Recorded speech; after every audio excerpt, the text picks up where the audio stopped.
This stream is brought to you by... Have you ever been misunderstood? A puppy in a rage monster's body? Well, we here at Trollocs Lives Matter believe there is a human inside all of us. And they were effectively genetically engineered war tools. TLM, because even nightmare fuel needs love too. And maybe a hug.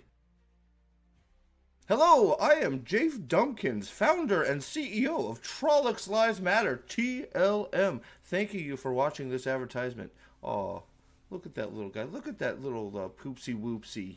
He's a cutie patootie, isn't he? Look at her pet that. Oh my god, the cut.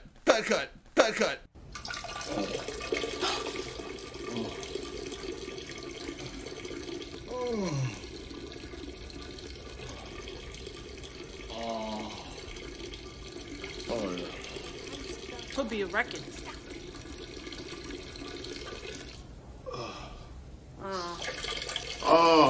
That house. How long?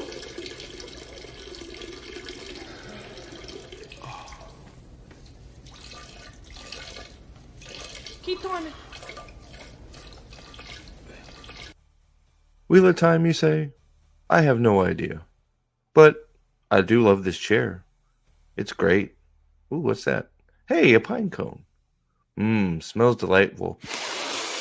Let's get that out of here. Let's go. Man, my own bones are aching. I like going for a walk. Hey, that's a birdie. Look at that up there. I like birdies. Oh, what's that over there in the forest? Oh, you know what I could really go with? A tree hug.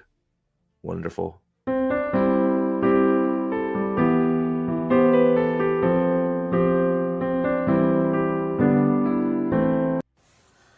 Hello. This is Big Game James Worthy of the Los Angeles Lakers, and I've seen a lot of great teams, but I've never seen fans like this. Will of Time fans. Don't stop believing. You're built something special, and I'm standing with you. Let's bring it back. Hashtag save WOT. Continued success. What the hell are you talking about? Who are you talking to? Hey, look, it's a plane. Whoa, what's that say? Save wheel of crime? Stay woke? What? Brave a wheel of cake? Shave works? Suave wheat of cream? Shad walk? Starve weeping slime? Shorts are okay? Rave all the time? Shave the warts? I can't see. I can't see what it says. I don't understand. Somebody help. I'm lost. Help me, please. Save me.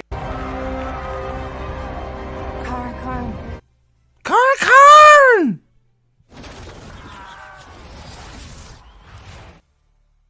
Hello.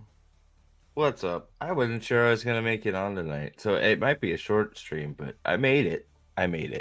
What's up, Jeremy? What's up, Nick? I guess it's just you and me.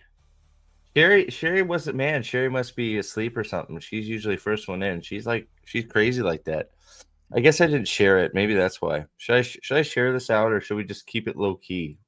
It'll just be me and you guys. We can have like a little kumbaya. We can hold hands and watch a Daniel Greene video, I guess. I don't know. That sounds really weird, doesn't it? I don't know. That sounded really strange, didn't it? Yeah, I don't think I like how I worded that. How you guys doing tonight? I guess I should share it out, even if it's gonna be, hey, what's up, Luigi? What's going on? What up, Buttercup? No, that was man, that was stupid. What the fuck is wrong with me? I guess it's late. We'll say it's late. That's what we'll do. I need some sort of excuse. Hey, what's up, CH? I don't sing? Okay, well, you can dance. Yeah, it is almost the weekend, right? I got work tomorrow. I got to work the weekend, but that's okay. I'm actually, you know what? It's one of those things that right now, I don't mind being at work. You know, because yeah, because work is work, and I was not working for the longest time, so work feels good right now. So yeah, I doubt that will last long, but you know how it goes, right? So you know I'll enjoy it while I can. At least it's peaceful at work right now. Like we haven't had any weird bullshit, so that's like even better. But you know how it goes. Sometimes sometimes work can be refreshing, especially when you're out for a long time. But yeah, so all right, I shared it out. There you go. Thanks, Jeremy. You're the man.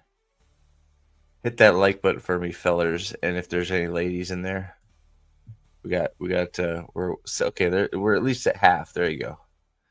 Dude, I have 30 kick followers. How about that? How'd that happen? 32? 30? Did two people leave? I don't know. Whatever. It doesn't matter. It's interesting.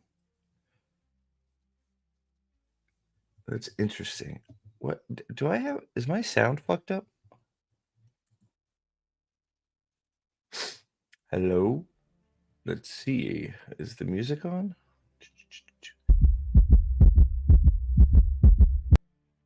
Dude.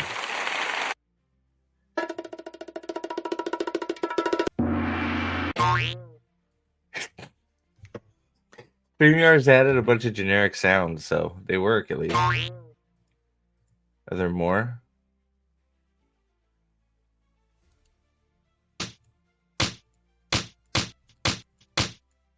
Punch. Boo. Should I add large boo? Slide long, explosion, gunshot, siren, train whistle, screaming man.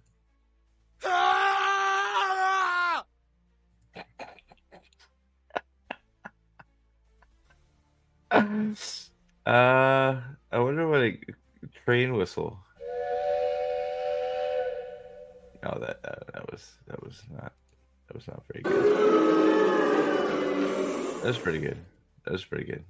I can dig that one. Fountain.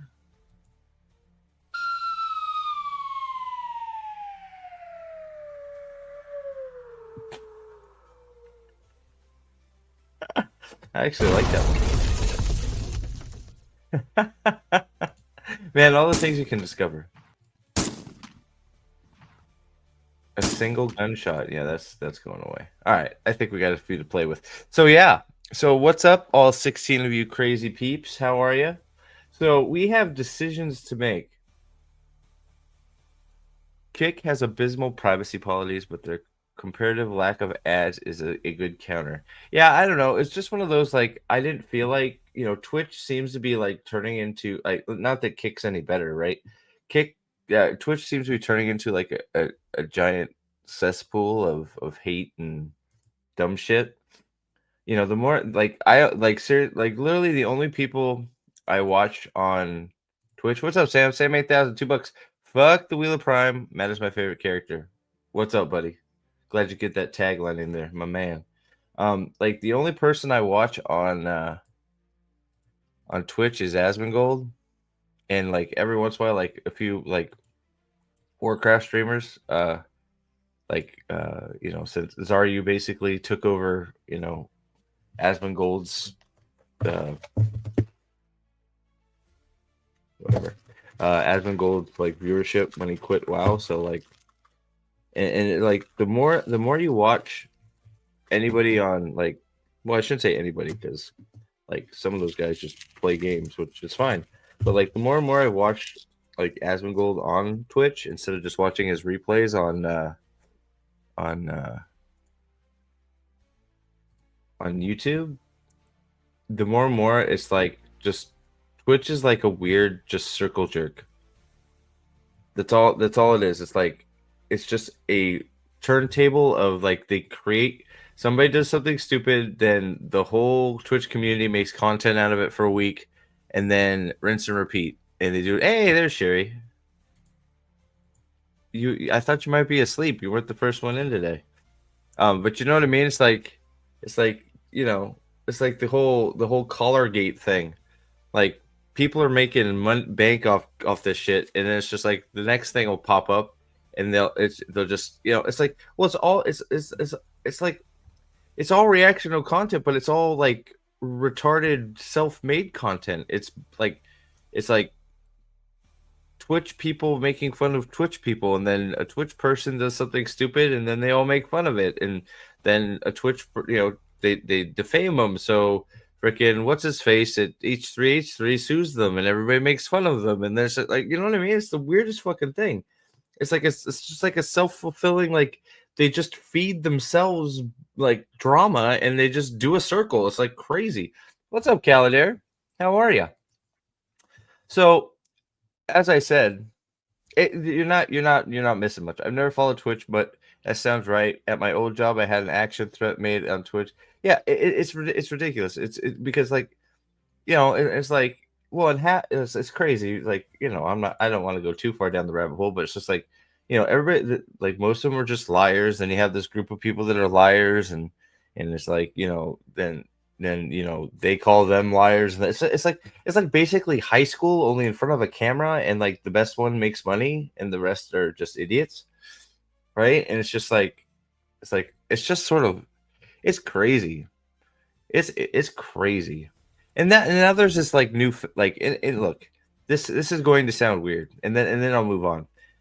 This is going to sound real weird, but there's this new fad going on right now, apparently on Twitch. I don't know if it's just Twitch. I don't know if bigger YouTubers are doing it now, but like, it's like it's like this humble brag thing where like they're turning off their super chats and shit because they're too rich, and it's like, I get what you guys are trying to say, which is like, hey, you guys work for your hard-earned money, so like you shouldn't be like giving me money in super chats. I'm fine. I get that's what you're saying, but then it's like, but then they like have to flex and show that, like, it was one of those. Asmongold was watching a Moist Critical video, and it's like, he's like, I'm turning off my super chats. I should have done it a long time ago. I make so much money, blah blah blah blah blah. And I'm sitting here going, is this just like why is this a 15-minute stream, and why have you just throw up your YouTube analytics and show that you've made $35 million off ads in 7 years on YouTube? It's like, just turn off your ads and move on, like, or turn off your super chats and move on. Like, I don't need to see how much money you made for sitting in front of a camera. It's like, I get it. It's like, they're trying, like, they're actually trying to do a good thing or a nice thing and be like, keep your money.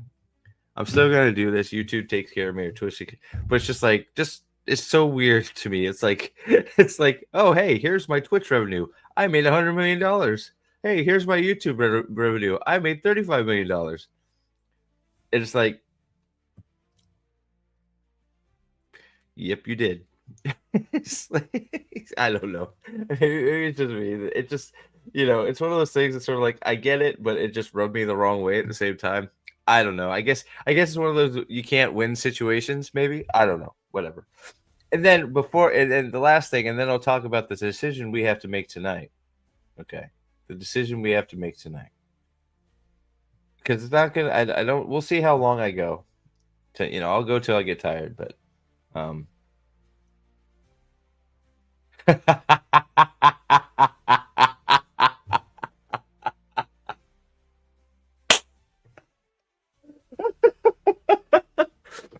the numbers are shocking. Very shocking. I mean, yeah. Man. Yeah, you know what I'm talking about though, Fading? It's just like, at one, yeah. So you saw what I was talking about. It's like, on one hand, you're like, okay, they're turning off their supers, so good. But it's just like, did you really have to rub it in my face that you made $35 million doing nothing but playing video games?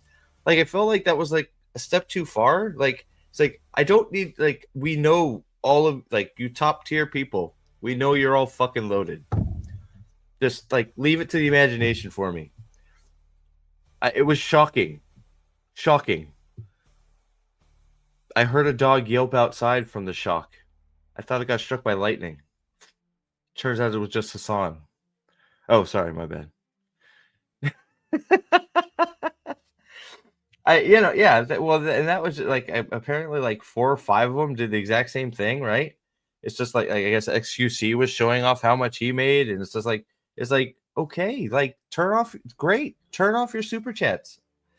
Fantastic. You're such a great guy for not taking more of my money. You took and then it's like on top of that, it's like, man, and then it's like, wow, wouldn't it be great to like, it's like, yeah, I know you've been doing it a long time and you built yourself up, but man, wouldn't it be great to be in a position in life where you could just say, it's my job to be on here and to get super chats, but fuck it, I don't need to get them. I make too much money. I don't need to do half of my job. Like, and it's just like, I don't know. It's just like, I feel like, yeah, I don't know. Like, I don't know. But it's just like there's this sort of arrogance that surrounds all these the top streamers on whatever platform. It's just like, whenever they start talking about money, it's just like I have to check out, because like, just don't talk about money, because you have a fucking boatload of it, so you can say a bunch of ignorant shit about money and how money's not important or this, that, and the other, because you have a fucking boatload of it. And it's just like, fuck it. Well, I saw Charlie. I'm just gonna say Charlie making the same statement, and it was like I spent a day ripping the 50s, $500 boxes of special edition Magic cards that people didn't know he had too much money. Then yeah, right. It's like, right. It's like I just leave it to the imagination. I don't need to see the analytics where you're just fucking loaded, and it's just like we all know it, right? Just I don't know, and then just don't talk about money. Just don't talk about it. All us poor plebs, that are work our real jobs and then come back and just want to relax. The last thing I want to hear is about somebody who sits at the computer and plays video games making fucking stacks of cash. And look, I actually think being like a streamer that does 8 hours a day, that's quite I think that can be taxing. I'm not saying it's the same as working my job or probably your guys' jobs or whatever, right? But I mean, being entertaining for 8 hours, that's it takes talent.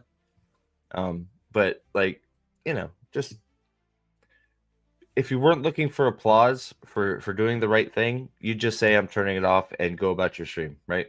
That I guess that's where I'm at. It's like if you didn't want the "oh, you're such a good person" pat on the back, you just say, you know what, I'm turning off super chats, and that's it. Moving on, right? I don't know. Maybe it's just me.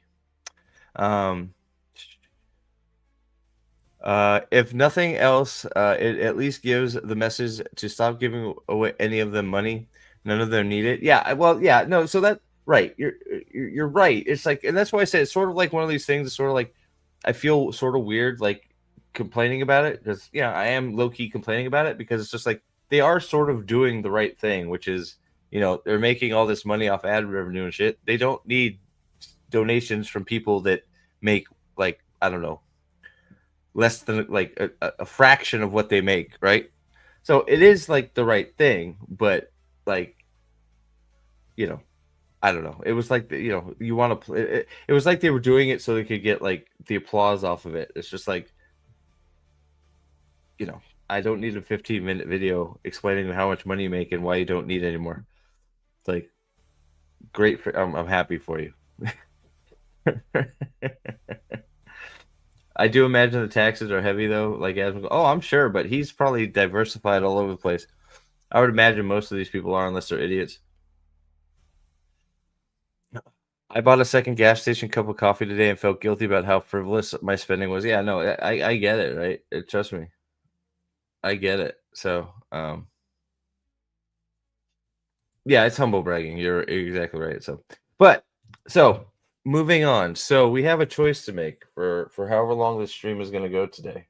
Okay. Because lo and behold, we had the original 2, we have the 11-hour summary of summaries of Eye of the World through Knife of Dreams, and then the 4.5-hour summary of Gathering Storm, Towers of Midnight, and Memory of Light. Right, so there's another 5 hours, but today another summary video was released on the Green's channel. No, I don't want any more viewers. Thank you. I'm happy just like this. Sorry. Hey,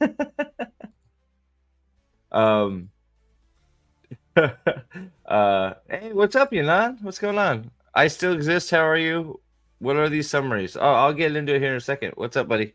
I'm glad you still exist. I've been sick, but I'm trying to get back into the groove. So I've been away too. So I've been in the hospital, in and out of the hospital a few times. So, but that all seems to be past. So I'm back, sort of trying to kick the tires and light the fires. You know how it goes. So I'm glad you're doing okay, buddy. One more quick thing, and maybe somebody can answer this for me. Who have you guys watched the live action How to Train Your Dragon? Has anybody in chat watched the live action How to Train Your Dragon? Because it's out on Peacock right now, and I watched it, and I don't know, like, so it's like no, a bunch of nopes. So did you see the cartoon too, Nick?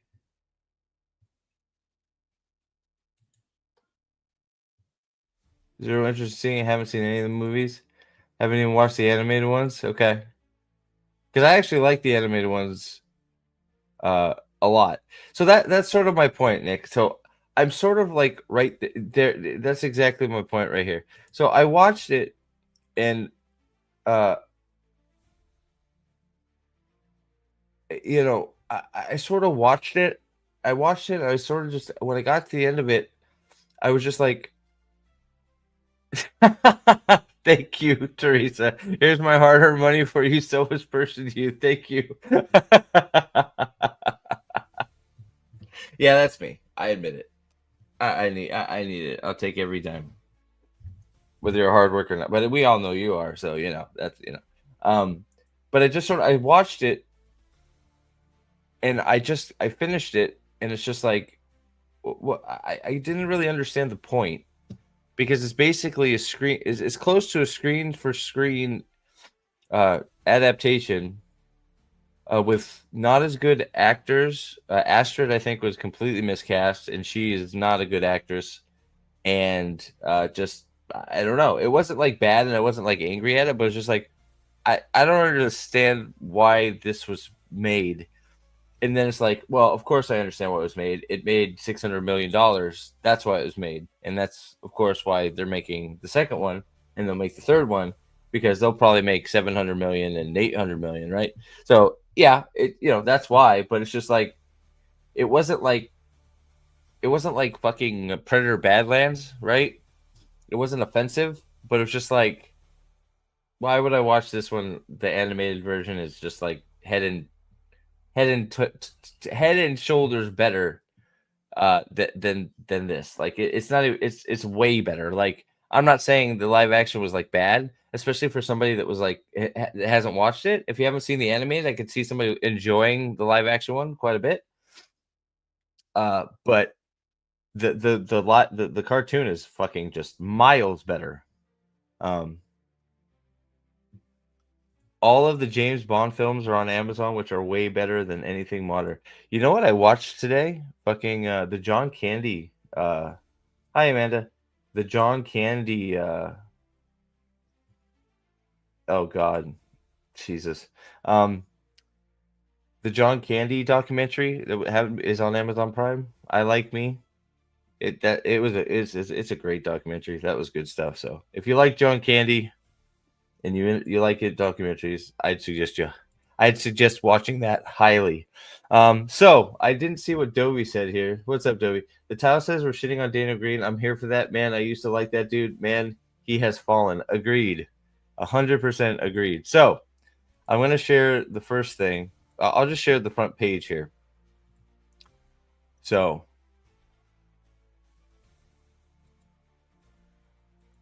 here we go. So here we are. So every Wheel of Time battle explained. So this is the new video. With that, we have where are they?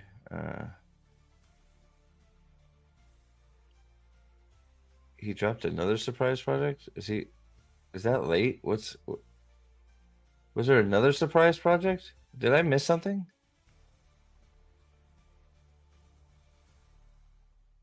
Did I miss something? I don't know. All right. So we have the complete Wheel of Time plot explained on a whiteboard, which is 11 hours and 8 minutes. We've watched, we're close to I think a little over halfway into Eye of the World. And then we have the last 3 books explained on a whiteboard, which is, I think 4 hours. Yeah, 4 hours and 30 minutes. Yeah, so that's 4 hours and 30 minutes. And now we have every Wheel of Time battle explained for 4 hours and 52 minutes.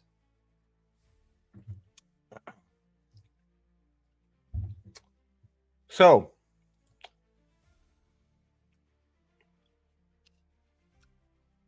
I guess the question is, it's very good. It's very good. It's very good.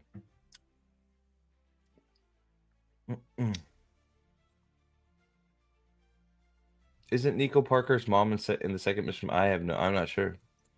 They took the guns away from him from Bond. Do you think the live action would be good on point for those? Yeah, no, that yeah. I think I don't know if I said that before or after you typed it. I think the live action, if you hadn't seen the animated, would be fine. I think maybe that's the bigger point. It would be fine, enjoyable even. But if you've watched the animated, I think it's just like one of those like, well, the animated one's just better. There's no reason for me to watch that live action version again. Is basically where I'm at. You know, what the hell happened here? Boop. There we go. You know what I mean? Jelly bean. I mean, I can't be worse than the show. What are you talking about? You talking about the reviews? Or are you talking about John Candy? So we watched. So you didn't. You weren't here for the bit we watched the other day, Dovey, because it's interesting. He sort of. I don't know if the words glazes over some of it or just outright misses some of it, but or like has some strange interpretations of some of it. But it was like, you know, it was mostly right with like some weird, like, you know, weird Daniel Greene flair and weird like comedy antics. But it was mostly like, yeah, I saw that they removed all the guns from the Bond posters. Yes, that's freaking nuts. So I'll leave it to you guys. Do we continue? Do we continue the first video and keep going through Eye of the World? Or like I don't think we go to this one, the Sanderson, you know, Sanderson's Wheel of Time stuff. I think we have to finish if we're gonna get to this one. I think we got to finish this one. But we can either do this, finish this, or keep going. We're not gonna finish this. It's 11 fucking hours. We can either keep going on this one or start the battles one and see how that's gonna be, because the battles one is gonna be completely his interpretations of the battles. Instead of re-summarizing what the books are supposed to be. Yeah. So I will leave it to you. I think Delirious is a John Candy movie too, right? Delirious is a funny ass comedy special. Yep. Yeah, it's a show, it's a movie too. John Candy has so many damn movies. So many damn good ones too. There you go. Look, just look at that face, man. I miss John Candy. I miss John Candy. Uber Chad, he was the best. He was the best. All right, let's get back on it. Boom. All right. So,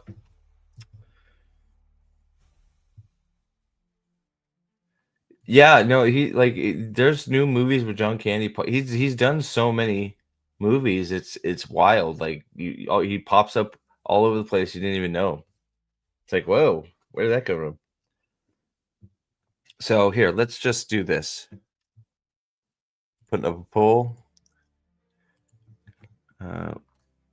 What do we watch? Keep going on original video. Start. Check out the bad holes explained. All right, let's do it. Let's see what's up, Eldan. What is up, Eldan? Daniel's problem is that he is throwing in future info that they don't need, edging on spoilers mixed with fan theories while focused on some irrelevant points to understand the plot. Well, agreed.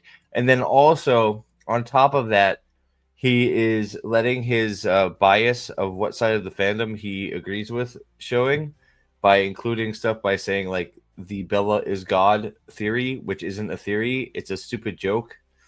Right? It just being like that, stuff like that, and just also using clips from the show to describe characters in the book is not not the way I would go, because, well,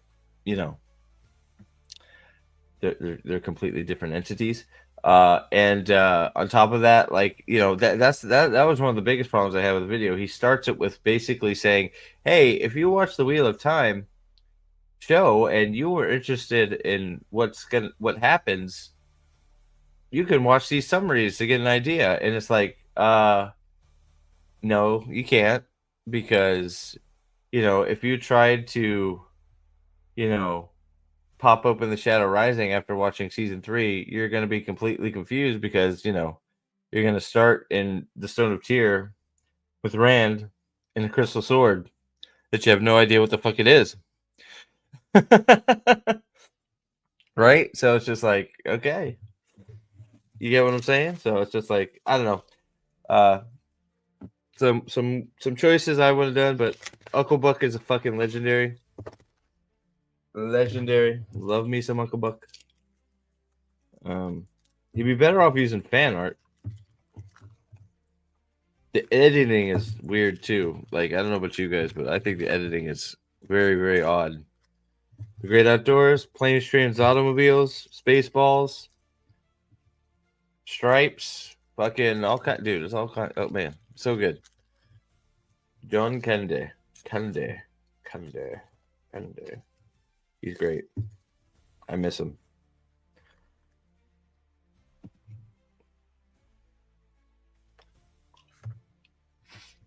All right, where we at? How's the poll going? All right, we got 11 votes. The battles video is winning right now. Now, what's up, Cody? Now, don't fear.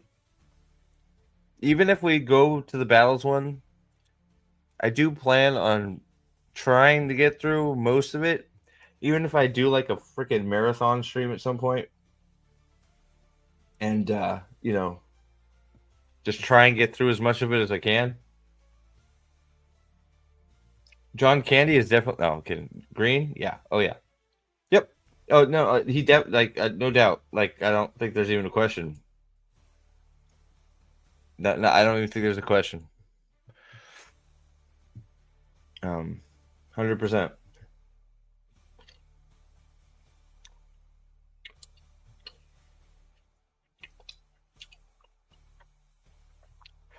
Normally, I'd side with the creator because he's at least they're putting in work and putting something out there. But with Daniel, he's done so much to divide the Wheel of Time community and chilling. I just don't care. I'm assuming, or I just can't.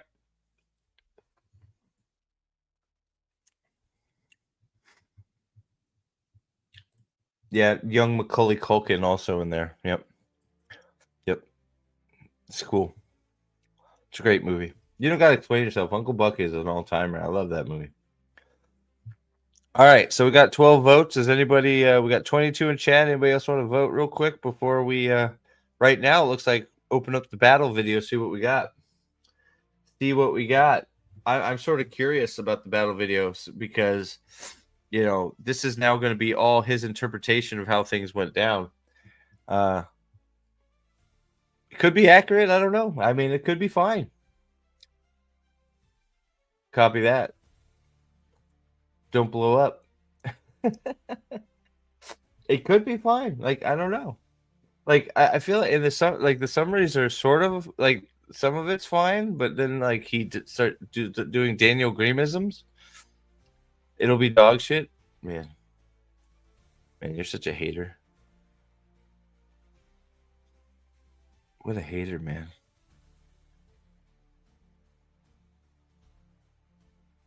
All right, we're at 62 for check out the battles video. Is it muted? Okay. All right, let's check out this whiteboard. So I'll go ahead and end it. Looks like we're going for it. All right. Oh God! What the what? Is that an airplane? Why are there cars? What? Why is there a plane? A gun? Is he shooting up heroin? What is it?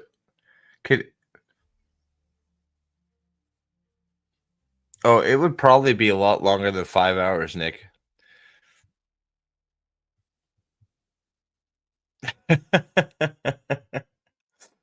It would be a lot longer, but like, what?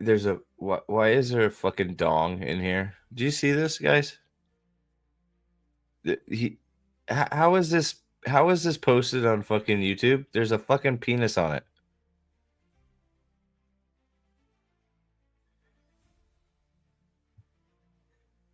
Is this the box?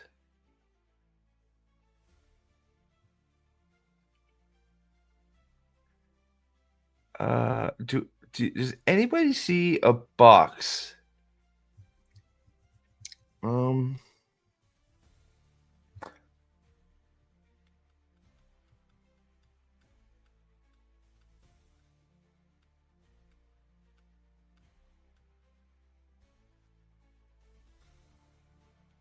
Can anybody make sense of this at all? Anybody?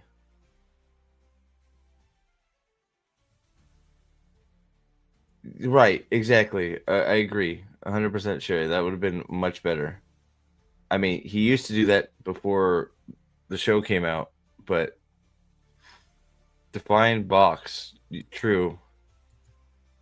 I'm talking about Rand's box. No, this is the overview. This is what these are the points he's going to. That's why we're taking a minute to look at this whiteboard and try and figure out what the fuck is going on, because this is what he references for the whole video. So I can't pick out anything.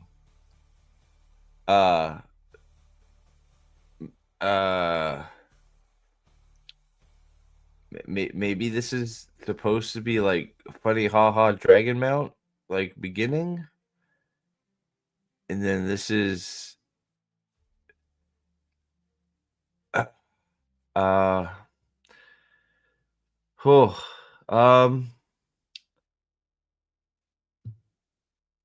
I don't know what the penis is. I don't know why there's an island with a jet plane with a letter with a is that another penis with a baby?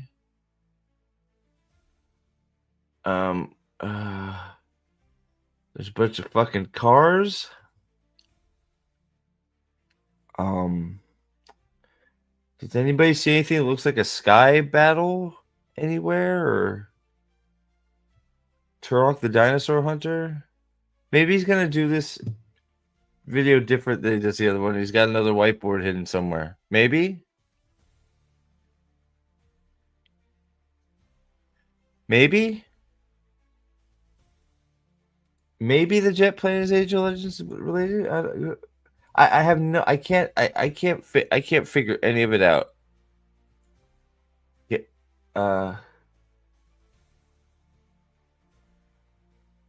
that's pretty much what we see anyways, Fadian. I think that's what Aaron Mark Hero said. I'm on a big screen, it doesn't get any better. Yeah, it's based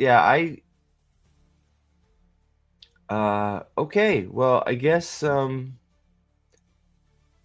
we might as well get started. I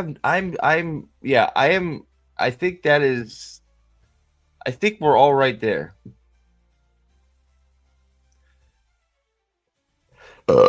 Excuse me. So I don't so late to the party. What did late to the party say? No clue what this is. Yeah, I don't know what that is either. So I'm not sure exactly what this is reference to, but I don't disagree. But the messed up part is I know Daniel knows his stuff when it comes to Wheel of Time. I've seen his early videos, and he knows what he's talking about. He just chose to. Do you got what's the rest, Dove? You got cut off. No, well, no. So that is the thing. I know Daniel Greene is a super fan of Wheel of Time. I know he knows it. That's why I was sort of shocked at some of the stuff he omitted in his Eye of the World summary. Because like the Eye of the World summary, he I guess he was just trying to be like funny and like whatever than to be factually 100% accurate, because he missed some details and he got a few things wrong. I mean, they weren't huge things, but like he got a few things wrong just in the first like 25 minutes that we're going over it. Not major things, but there were things in there that were just like not right. I don't know what the pickaxe is for. I don't know why there's a telephone. Yeah, so but yeah, he does know this shit. So like yeah, it's I would expect this could have been well first, we haven't started yet. I'm not real hopeful from the whiteboard, but if he did what Sherry said, and just stuck to presented it and stuck to the facts and stuck to the books, then it would probably be pretty knowledgeable and pretty on point. But he's doing his flair thing. But who am I, like, to say any different? Is the first one's got the first 11-hour videos got 400,000 views. So like obviously people are watching it and just whatever.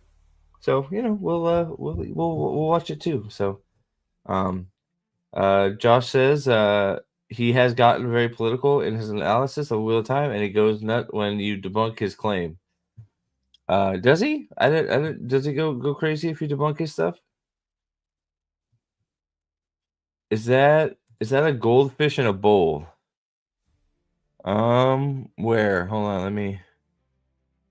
I wouldn't doubt it. I'm trying to see.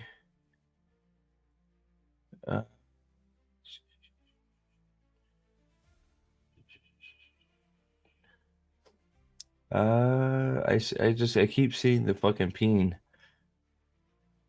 Cars. I don't see a goldfish. Maybe. I mean, I could just be missing it, Fabian. It's highly possible. There's all kinds of stuff on this whiteboard, and I can't make center left. My left or your left? Center left. I don't know. You got the head. You got apparently that's a bicep. You got a gun. You got dude with a fucking necklace. You got, I guess that's a bag of shit. That's a rat, and that's a syringe. Dead guy. Peppermint patty. Yeah, I don't. Yeah, maybe I don't see a goldfish, but we might get to it, and I could have just completely missed it. I don't know. This is like a letter with something on it. That's a baby. A kite. It's an island. Yeah, I don't know, man. There's all kinds of shit everywhere. That's what I'm getting at too. Like I know the book's pretty well. One of these things should make sense to me. At best, the rat could be Barrelon, but it's halfway through his board. Just well, it's like look. Do you see anything that represents Winter Night here? No. Do you see anything that represents Fall May here? No.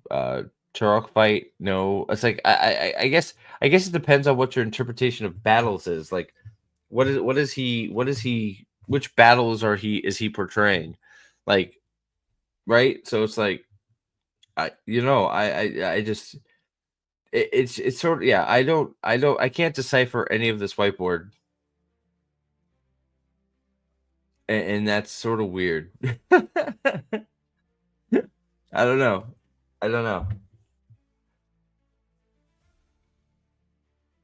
It's yeah. I'm sort of confused, but here let's I guess let's hit it 2 times speed and see what he's got to say. Let's learn about the Wheel of Time, everybody. Is everybody ready to learn about the Wheel of Time? I know I am. I am ready. I can feel it in my bones. Doug's in the Doug was my jam. Dude, I watched me some Doug. Do do do do do do do do do. All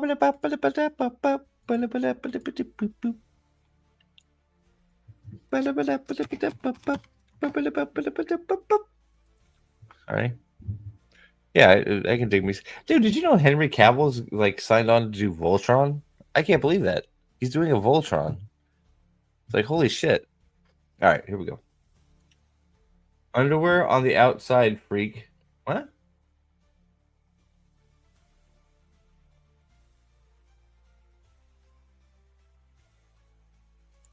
Daniel wrote a chapter book when I debunked his claim that Jordan had a spanking fetish. What? Why does Jordan have a spanking fetish? Because the mistress of the novice beat the shit out of the novices for misbehaving? Is that why? Is that why? Is that it? Why, Josh? Quail man? What is happening? What is I'm glad I put what is happening out there. What is Quail man? What is happening? All right. I want to know. Like, is it because of the mistress of the novice spanking novices?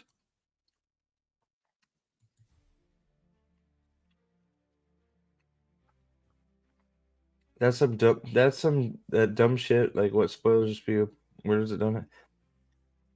Clearly not a true. Yeah, I'm not. I mean, it's been a long time there, Alexander. You're lucky I remembered the fucking theme song, man. Daniel Greene claims that Egwene gets spanked for lying in the switching. It's like referencing like fucking nuns beating their students. Like in Catholic school, you can get whipped with a ruler for misbehaving. Like, what are we talking about? I guess when you have fetishes, everything is a fetish. Right? I got it. Right? It's referencing like Catholic school where if you misbehaved, you got sent to the office and whipped with a ruler. Like, whatever. Okay, well, let's start it up here. Yeah, I find that one weird. It's pretty obvious what Robert Jordan's referencing when it comes to the whipping of novices. It's corporal punishment like nuns in a Catholic school. Like I don't. Yeah, it's just like it's pretty clear what we're doing. Like, am I wrong? But maybe I'm wrong. All right, here we go. Hello, everybody, and Are we at 2 times? I think we are. 2 times 5. Is that too fast? welcome to a recap of every single battle that happens in the Wheel of Time, Robert Jordan's fantasy epic. All right. Now we're not going to make the whole 5 hours. I doubt.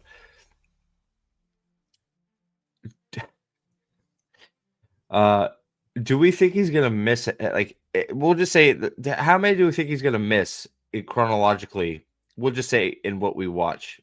Does anybody want to take a shot?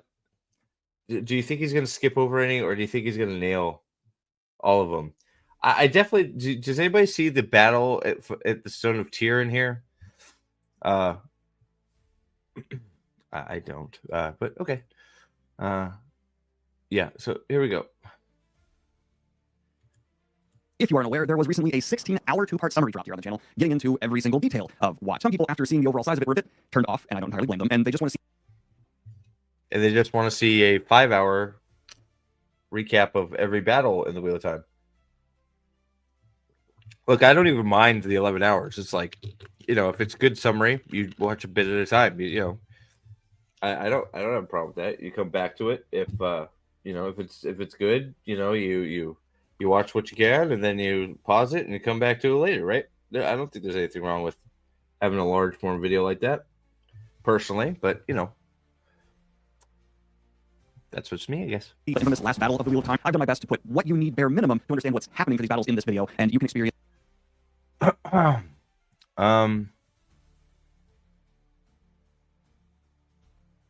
Okay.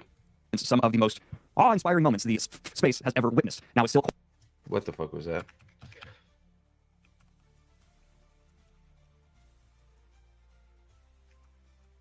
Is Daniel going gray?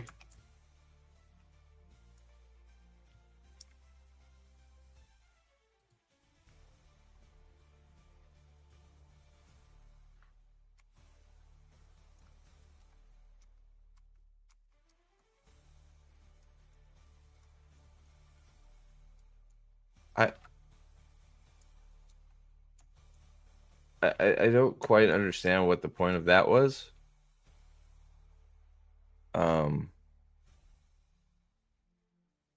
But whatever. Moving on. Oh, did I mute him? It's still quite the lengthy video. I'm aware of that, and the percentage of it that is just the last battle is very informative of what this reading experience is like. I'm going to go ahead and say, yeah, spoiler warning, but you do that when you click on this video. Let's jump on into it. We're going right into the Battle of Falma. All right, so we're not counting Edmonds Field. I mean, I guess.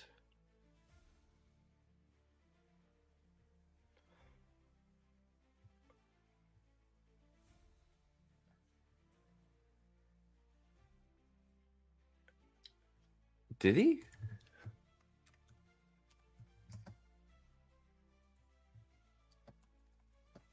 Did he really? He did. Holy shit.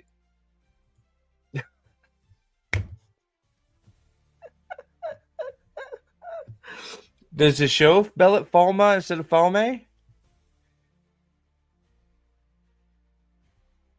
Like, hold on. So real quick, before what has he skipped going right to Falme?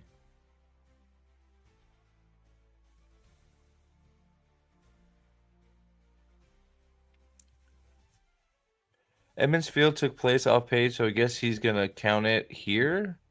I mean, I guess he's just not calling. I guess he's just doing like large scale battles. And since the Battle of Edmonds Field was like from Rand's point of view, and then, dude, he skipped the fucking Eye of the World battle. What the fuck? How the fuck did he skip the fucking the Eye of the World battle?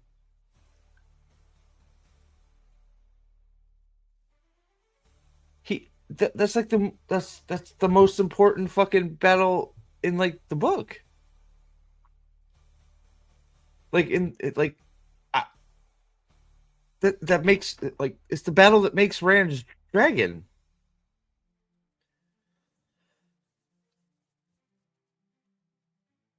Yeah, he spelled Falme wrong. Uh, is he well? But there is man to man. I mean, there's a charging horde of Trollocs going for the gap.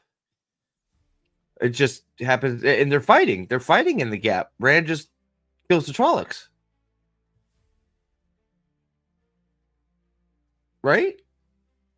I'm not forgetting, right? I mean, Rand, like it's so here. Wow. Okay, so here's also the problem. Okay. Oh, sorry, I got an itch.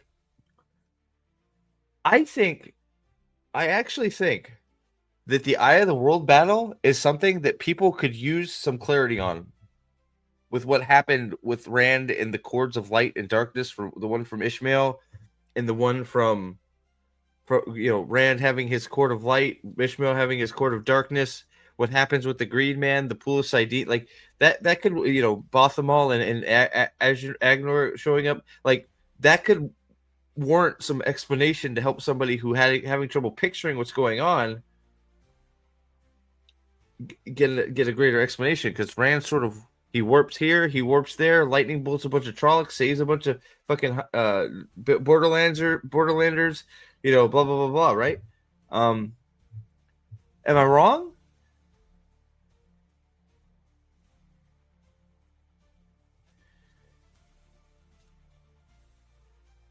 Is it going to be all about tactics or something? I don't know. Off to a great start. I bet he told his editor that what to name the title card, and the guy has no clue. I think the editor is his wife. I don't know. I don't quote me on that. So I just like that. That's a very you go to bed? Here, you want a piece? Here. Well, but Faye, that's the point. Good night, buddy. Don't take the whole. You don't take the whole thing, right? No. Take a cube or two. There you go. I'll get you more another day. Dude, I've never heard that. I think the ending of the first book is fucking amazing, but I think that's the point. So. Correct me if I'm wrong. This is supposed to be like a summary to help people understand how things happened in the Wheel of Time.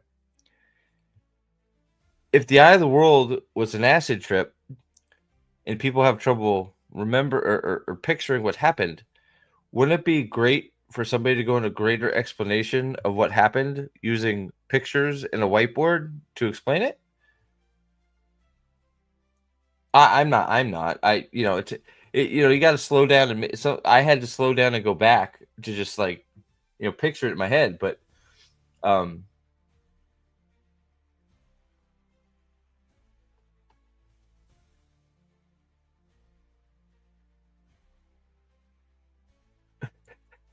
echoing Yanon, we're in for a good time when Falme being misspelled for $5 extra to the party. Yeah, was it Yanon that first hit it? Yeah, it took me a minute. Like, it doesn't, like, when you look at it too, it doesn't look right. You're like, wait a second, something is not right there.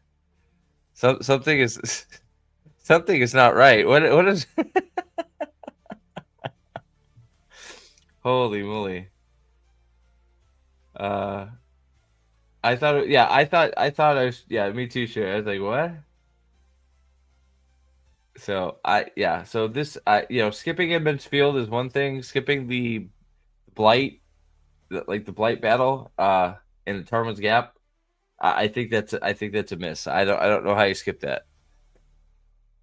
It's the culmination of it's literally a war.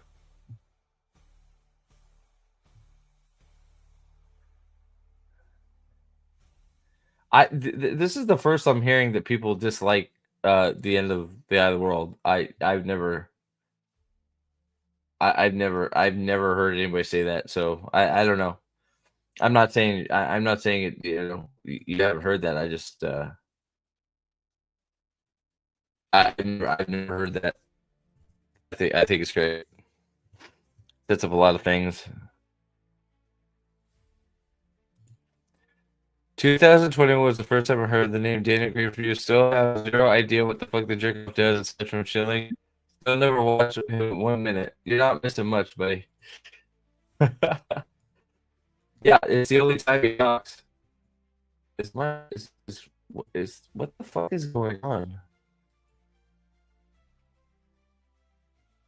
There you go. I think okay, it's working now. Yeah.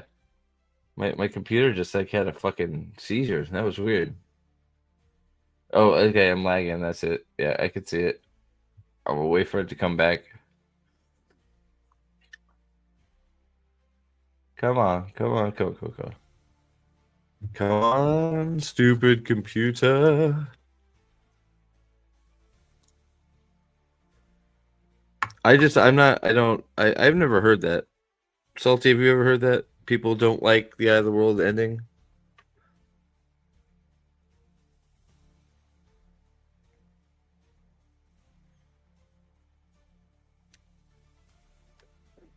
Sorry.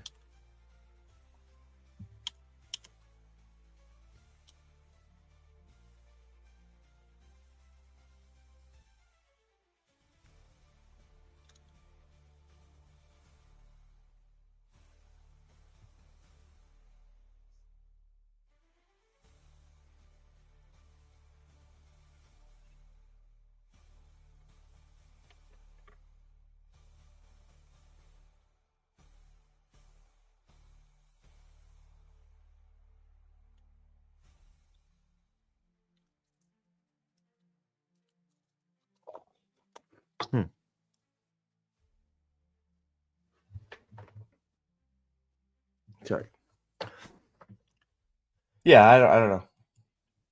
All right, let's see. Okay, let's see where this goes. My for some reason my Wi-Fi is not catching up, so hopefully it catches up. I don't know what the deal is.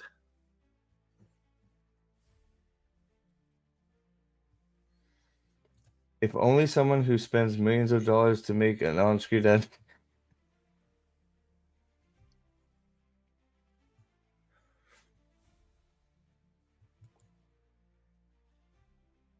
Yeah, that's later. Yeah. The skimming thing? That's skimming.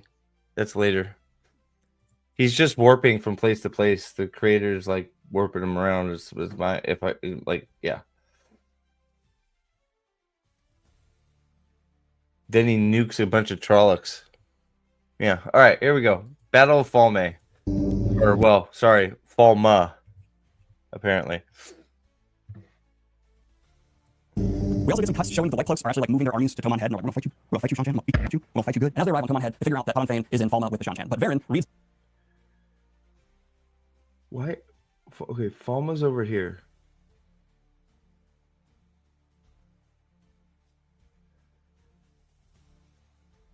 Five right, forward turn, Ren Ingtar, Matt Perrin.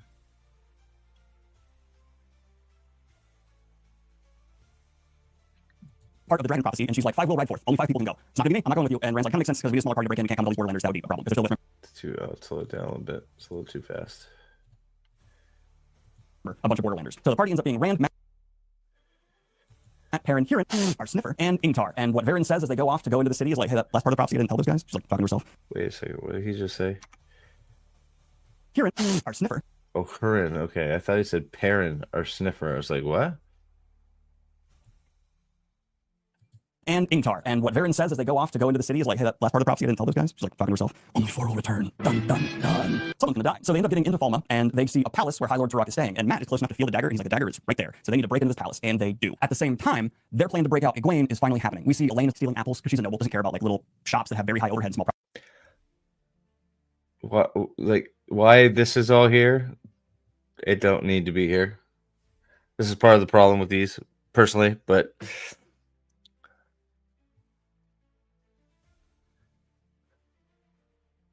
profit margins. But from here, they figure out a plan where Min has made contact with him as well, because she was actually taken with Egwene, and she's actually allowed to visit Egwene, and she seems like a servant. Jesus Christ! Like, so now he's pointing up to the top of this. Like, how much of the whiteboard is Falma? Maybe he does erase it this time. The Seanchan just let her go. The Seanchan are arrogant as hell. So she's able to go visit Egwene and communicate a plan where Bail Bowman, remember, he's there in dock, she's made a plan with them, and Bail Bowman has said that he will help them escape after they get Egwene out. And so they end up finding a Suldam and Damani who are just out on patrol, and they all jump them. And they just, this woman, they take her, they free her, Damani are like, Oh, this is the sky battle. Holy shit.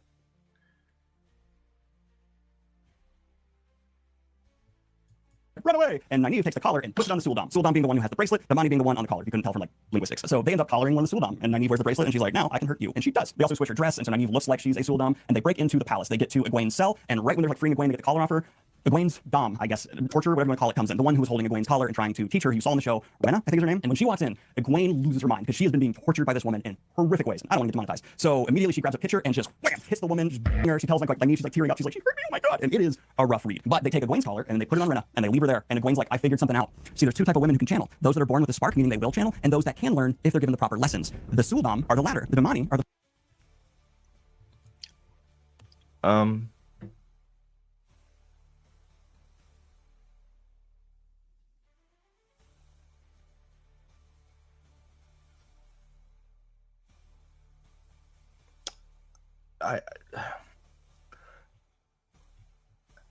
Is any of this important to the Battle of Falme? I mean, it's important to the series as a whole, but if we're talking about the battle, I mean, I guess they come out and start doing stuff, so I guess it's sort of relevant.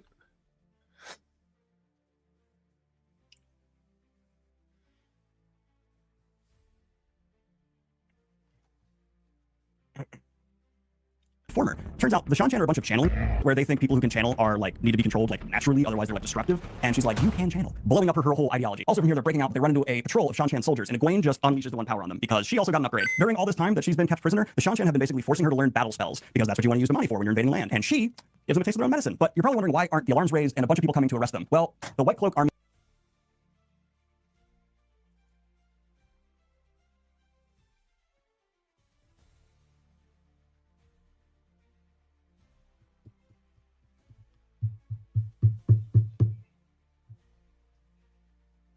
The Seanchan were teaching Egwene battle spells.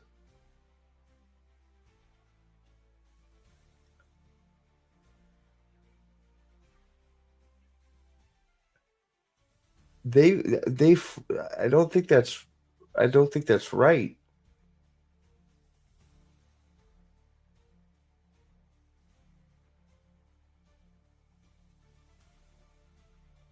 The whole like they were forcing her to overchannel, which caused her spark to her talent to but the reason she got an upgrade was she was being overtaxed, so they were forcing her to quickly expand her power to her potential. Right? Am I wrong? Like, instead of like gently like bringing her along like the White Tower does, they were forcefully training her to her limit, which would, the more you channel, you can start hitting your potential sooner if it's, they're basically force upgrading her by torturing her and forcing her to channel to her breaking point. Right? Like, maybe I'm remembering that wrong.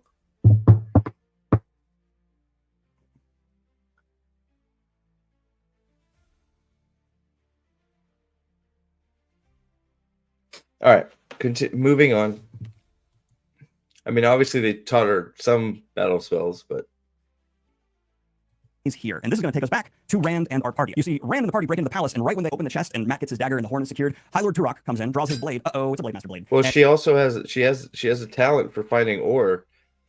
Like, she has a rare talent for a woman, which is she is able to detect precious metals in different types of ore. So That's a it's a rare talent that they discover she has. She's able to do this. Right, there you go. They focus more on her ability to find minerals because they were going to make her make her right. So like they discovered she could find minerals, which is a rare talent, and then they pushed her to her limit, which made her stronger. I think Nynaeve actually mentions it too, that like before she was in Sean Chan hands, like Nynaeve and her were almost on the same level, and Egwene coming out of being Sean Chan, being with the Sean Chan is stronger than her at that point. Is that that might not be, but I feel like it's mentioned that she's orders of magnitude stronger and able to channel more after being with the Sean Chan. Yeah, they were sending her back to Sean Chan, right, because of it.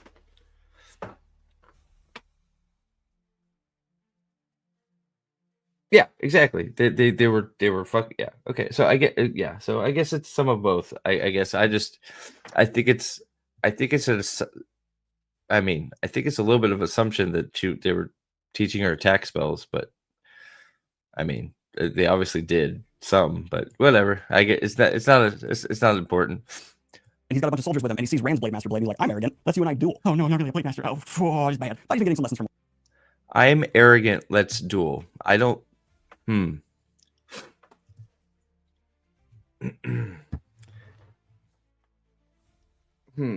that?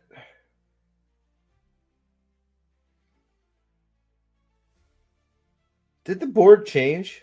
The board did change. There's got to be several. Okay, so somewhere in there the whiteboard changed. You're right. So there's got to be several whiteboards. You're right. Yep. I don't. Yeah. So you're right. So there has to be several whiteboards in there, because he's got the cover to the Great Hunt on there. So yeah, I guess there must be several. So that whole board must be the Battle of Falme.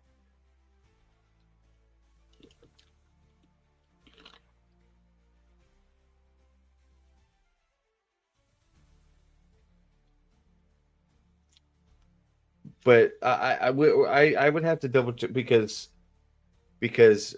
Egwene comes out of her Sean Chan training stronger. Like I think you're I think you're right, but I think that Egwene has an internal like tank of like, let's just say she has a potential of up here. When she starts the series, she's able to channel up here. When the Sean Chan get done with her, she's able to fucking channel her full potential. Whereas with Ashaman, you have, okay, you start channeling here, here's your original potential. The more you train, the more you push, you can raise your potential and raise your ability. Whereas I don't think women can raise their potential. I think they have an inherent potential, and then when they reach it, they're there. Ashaman or men channeling have a natural potential ceiling, but they can expand that with different ways. That's my understanding, anyways. That I could be making that up, but that's how I always saw it, because Egwene and Nynaeve and several of them show that just because they're it's commented many times that they have the strongest potential of any women they've felt in years, but they're not able to channel that full potential.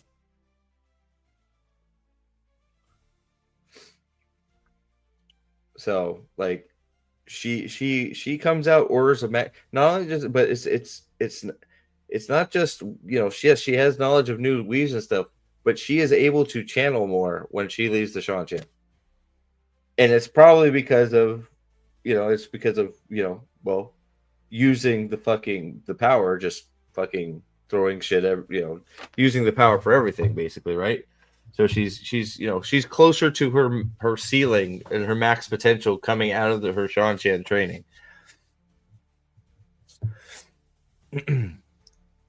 So Imagine taking a masterpiece of a written story with all its intricacies and breaking it down into rando dump speak bullshit. I'm insulted on Archie's behalf. Well, yeah, it's a little bit all over the place. Hey, what's up, John? What's going on, man? I guess Turok is arrogant, but like, isn't it sort of like a you see a blade another blade master, isn't it sort of like, well, blade master versus blade master, that's sort of the point, right? Blade masters square off to Highlander style, there can be only one, especially since they're so rare. Turok was bored. Probably, yeah. All right, moving on. So he doesn't die immediately, but it's not going well. As they're fighting, though, Rand remembers that he saw someone who looked like a Egwene in the city. If she's here, Wait a second, what did I miss there?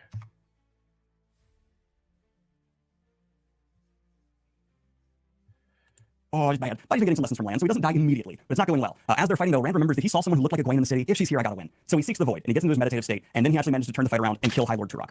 You'd think that'd be the star of the show at this point in the book, but Matt does something. You see, Matt got his dagger. That is, wow.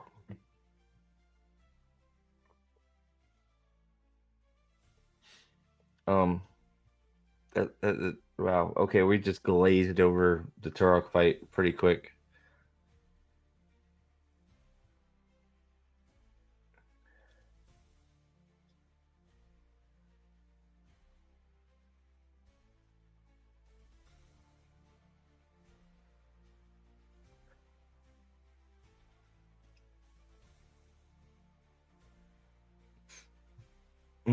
Okay. And at some point, Shan came up to him, and Matt went, yeah, with his dagger. Full Bilbo vibes. And when it cut that guy, he exploded. He like swelled up with pus and nastiness and detonates. And so that dagger, oh my god. But when Rand finally manages to defeat High Lord Turok, we see all the Shan servants commit seppuku. If their lord dies, they die. And Rand, this is psychologically so messed up. But we don't got time for this. Everyone get out, because something's happening outside. And yes, something is happening outside. A battle. And at this point, Ingvar turns to Rand and he goes, I didn't know that the arrow was going to be shot at you. I'm really sorry. Excuse me? I see the patrol of Shan soldiers just go, because I'm a dark friend and I hate myself for it. I am so sorry. I am the reason Fane got to escape. It's entirely my fault. I was spending my whole life fighting the borderlands for people in the south who no longer even believed that the shadow existed. The Trollocs were a problem, and I became resentful. And seeing all those lives, I never escaped the shadow once. But right here, right now, I can go fight those Shan as a blade master and give you all time to escape. I let Fane out. I'm really sorry. I'm so shocked. There's actually a rule in the Oath to the Dark One that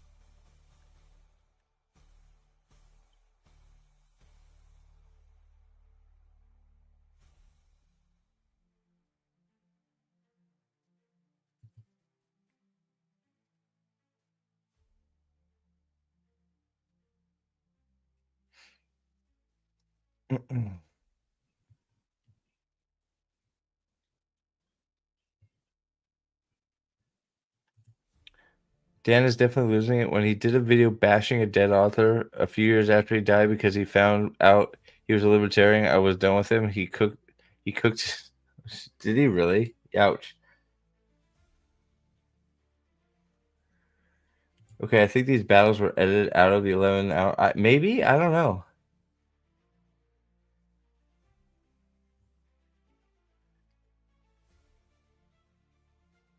That's pretty crazy. Yeah, that's crazy. All right. if he knew he was going to die, actually fits here. But Robert Jordan doesn't say it explicitly. Very good consistency, Robert. So then Wait. can go fight those Shan as a blade master and give you all time to escape. I let Fane out. I'm really sorry. I'm so shocked that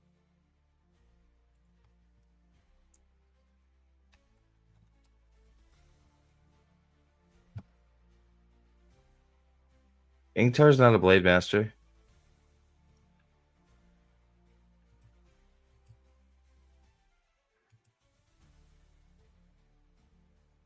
He just said Ingtar's a blade master. Did I miss that? Did I miss that? Ingtar isn't a blade master.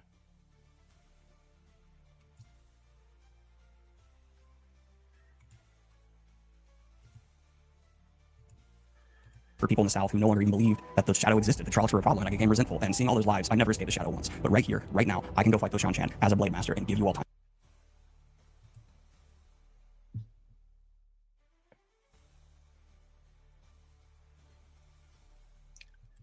Yeah, the Turok fight was not long, but it was a huge turning point for Rand. But yeah, Ingtar is not a blade master. So, oh, he bashed the shit out of Terry Goodkind, huh? That's crazy.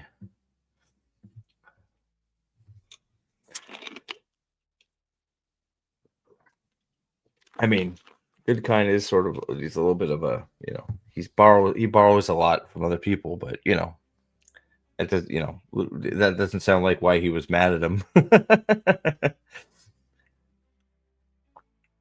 So yeah, so that's incorrect, but okay, moving on. To escape, I let Fane out. I'm really sorry. I'm so shocked. There's actually a rule in the Oath to the Dark One that if he knew he was going to die, actually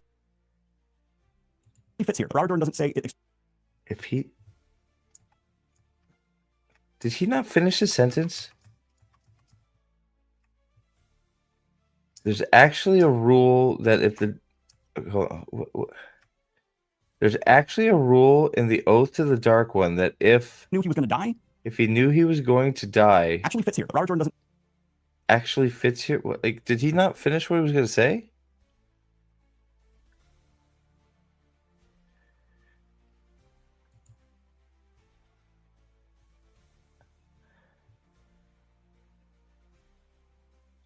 Like,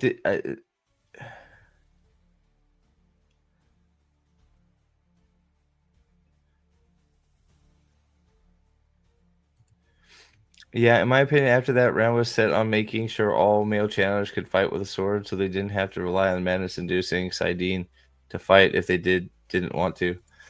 I think it was also a step in proving, you know, to him. It was another one of those little steps proving that there's something, you know, probably proving to himself that there's something going on. You know, obviously the Tavir and luck sort of kicked in a little bit there. He got extremely lucky.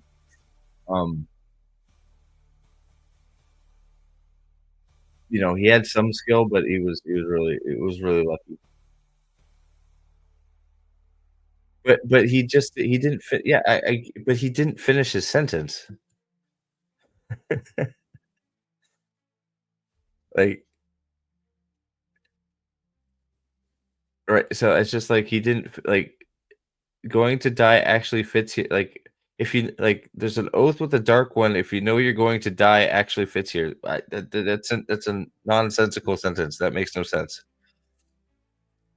Say it explicitly. Very good consistency, Robert. So then Ingtar runs off and single-handedly slows the Shan-Chan patrol so that they can escape. And Rand, I'm not going to get into too much later, consistently after this point just tells everyone that Ingtar died a hero. He does not tell everyone that he was a dark friend and gave his life for us, and all you need to know is Ingtar's a hero. And chills. I love this beat. The Shadow is incompetent at times, but it also has people who just joined up because they thought it would never be an issue. Like, oh, I get free advantages in life, or they were resentful, angry, lonely, and then they're called on by the Shadow and they hate it. And Ingtar's one of those good people who made a mistake, but it's never too late to walk in the light. But everyone managed to get out of the city, but when they ride up on the hills, they realize the White Cloak army is there, and the Shan-Chan. Yeah, the best part is, you know, that was done so well in the TV show, right? Man, what a good story beat. That would be great to see on screen. You know, the Dragon Reborn, you know, telling Ingtar that, you know, it's okay. You can always walk in the light, you know. It's never too late to come back, you know. Man, what that would be a great emotional scene to see in a TV show. What do you guys think? I'll be right back. I don't know. Maybe I'm asking too much. You know, seems like it'll be a good scene. You know, maybe I'm crazy. Maybe I'm the crazy one. Here we go.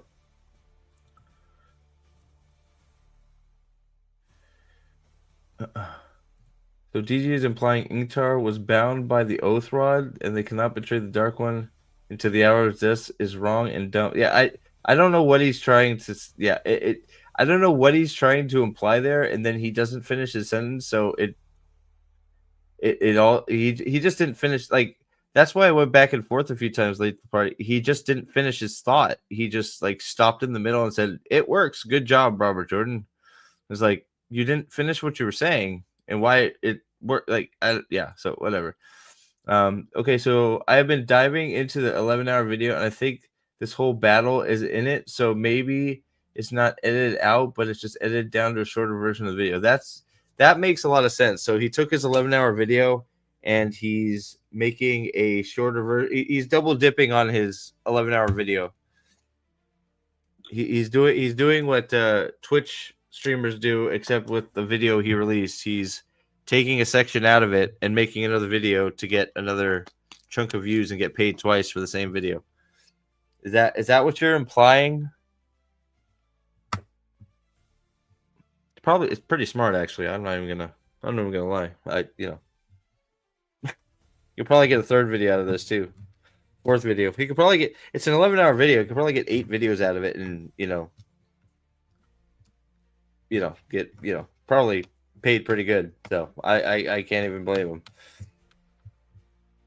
Now, if we had watched that whole 11-hour video and I'm watching this as the same thing, I'd be a little irritated. But well, we haven't done that yet. Haha. Yet. Ever.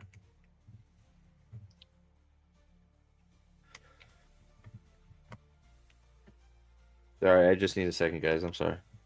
Bear with me.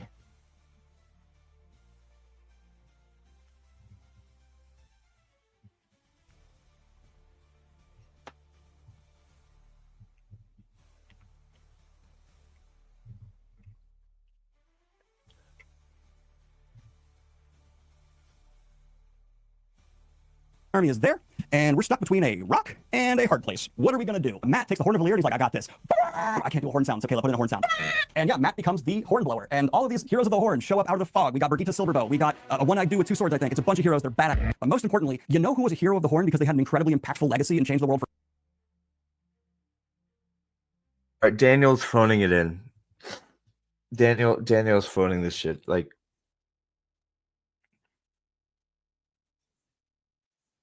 like maybe he didn't like. He like this is so that right there sort of just so there's been a few things that are sort of like, what the fuck. That is shocking to me that he forgot Gadel Kane's name and didn't care to correct himself. I mean, it's like that.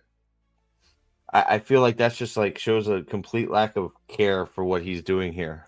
Is that just me? Am I being over like cynical?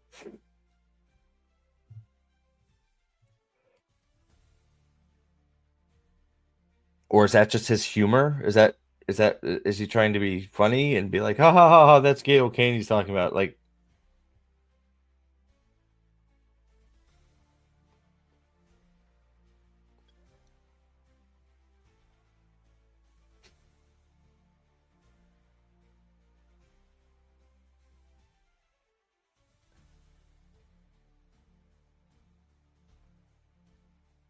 you know what I mean? Am I being like, am I wrong?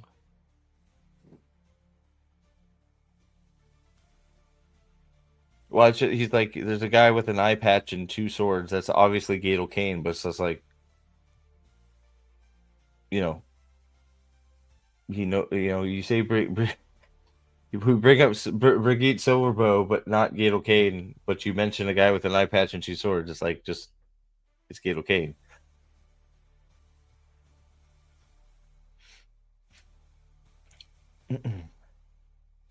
I mean, I can slow it down if you want. It's just gonna take longer.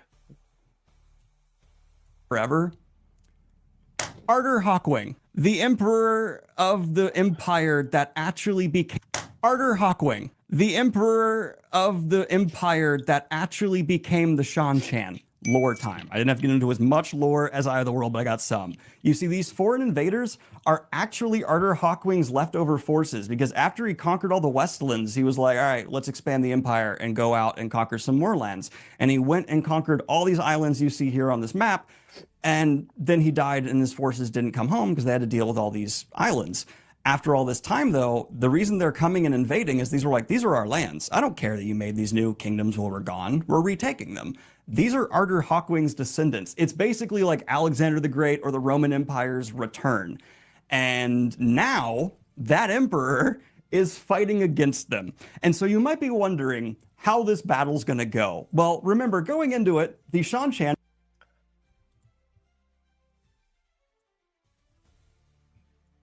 have lost their leader, and they're about to see their leader in a magical fog, not just their leader, their original OG founding emperor fighting against them. Because Arthur Hawkwing, yes, is called on by the Horn, meaning he must fight alongside all these people. And these heroes start calling Rand Luce Theron. They're like, Luce, how's it going, buddy? And Rand's like, I'm not Luce Theron, please. You are, though. Also, we need something to make this more badass. And at that point, they find the dragon banner and they put it on a pole. Cool. All the heroes of the Horn are going to ride against the Shan-Chan under the dragon banner. And the White Cloaks are like, what's happening? I guess they're on our side. Well, okay. And so then begins the Battle of Falma. And you have White Cloaks slamming in.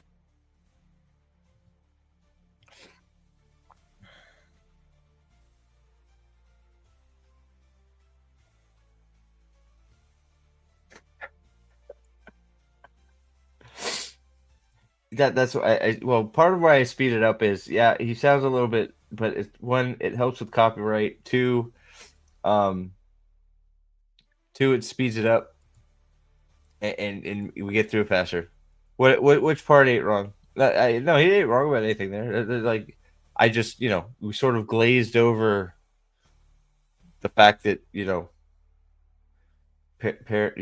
just skipped Perrin's,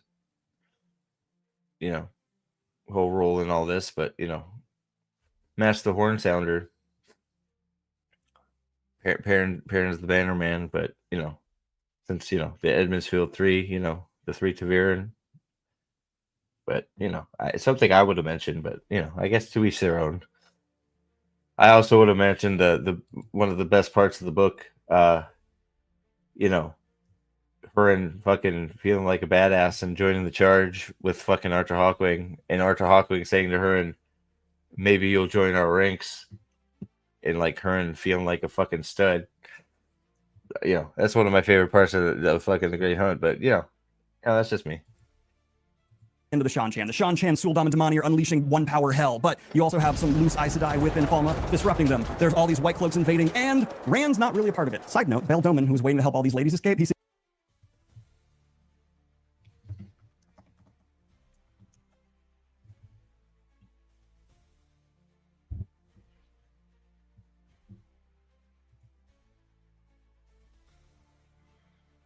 Yeah, we'll see. We'll see if he does. I guess there's still a chance. Do the White Cloaks end up in the city proper?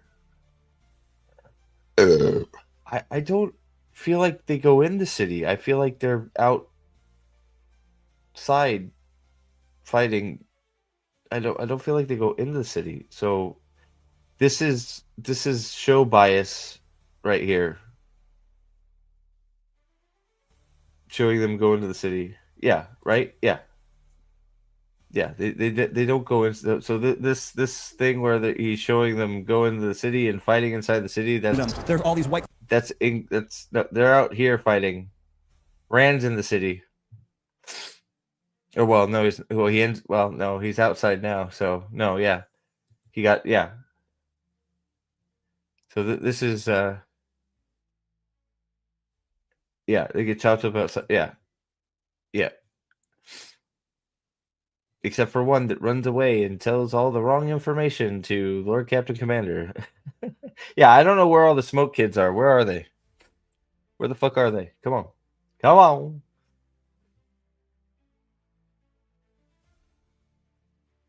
Okay. So this is show bias has gotten his head that this doesn't happen this way, but whatever. Cloaks invading, and Rand's not really a part of it. Side note, Bail Doman, who's waiting to help all these ladies escape, he sees a battle unleash, and he's like, I gotta leave. So he just leaves the harbor, and no one blames him. A battle with the One Power was happening. Get out, dude. You might be thinking at this point, Eye of the World had a weird ending. I bet Robert Jordan learned his lesson, and this book's gonna have a less weird. All right, Jesus Christ. We're really... So, he really just bashed the end of the Eye of the World.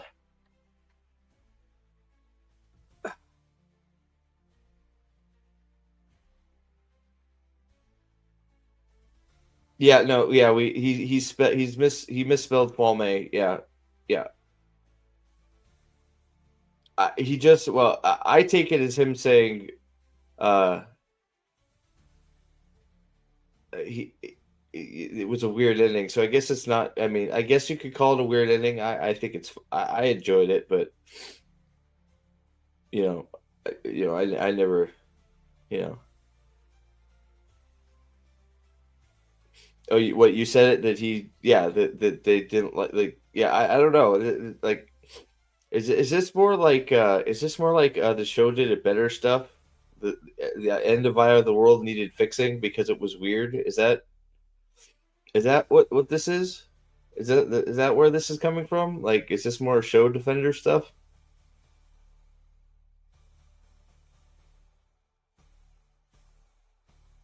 He got that Eye of the World ending is bad from Sanderson. Sanderson needs to worry about his own books right now.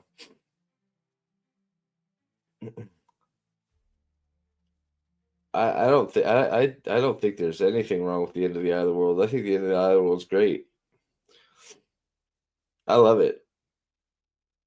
Brings a bunch of fantasy elements into it, a bunch of mystery, a bunch of unknowns. You got God fighting fucking the devil, the Green Man. You got two rogue Forsaken, a giant pool of Sidene, a dragon banner, the Horn of Valir. What I mean, what's that? Moraine fighting a Forsaken. I don't understand what's weird about it. I think it's fantastical in a fantasy book. Have an imagination. Like I feel I'm probably roboting, but I feel like the only reason you would say it is if you can't use your imagination to picture what's going on. Right? Like I could see that being somebody's response to the Eye of the World if they read it and they couldn't picture in their brain what the hell was going on. So I could see them being like, "Oh, it was weird," but like I don't have that problem. I was fine with it. I could just sort of picture in my brain, even if it's not completely accurate. What I picture in my brain, I have a great picture of what happened at the Eye of the World. Right? I have the picture of what I think happened in the Eye of the World, and I think it's fantastic. Um, Gribble, I for the most I yes. So Wind and Truth killed Stormlight Archive. Rhythm of War sort of stabbed it in the chest once or twice. Wind and Truth killed it. I was fine. I actually enjoyed the first three quite a bit. Oathbreaker had some low points, but I enjoyed the first three. But yeah, he needs to not worry about the Eye of the World. The Eye of the World is fucking great.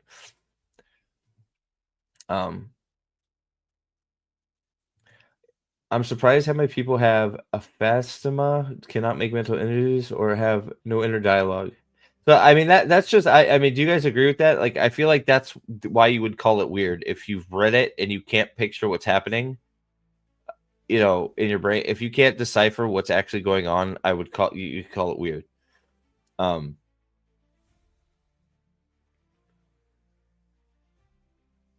but that's also where I sort of like how can you not picture it? It's pretty descriptive.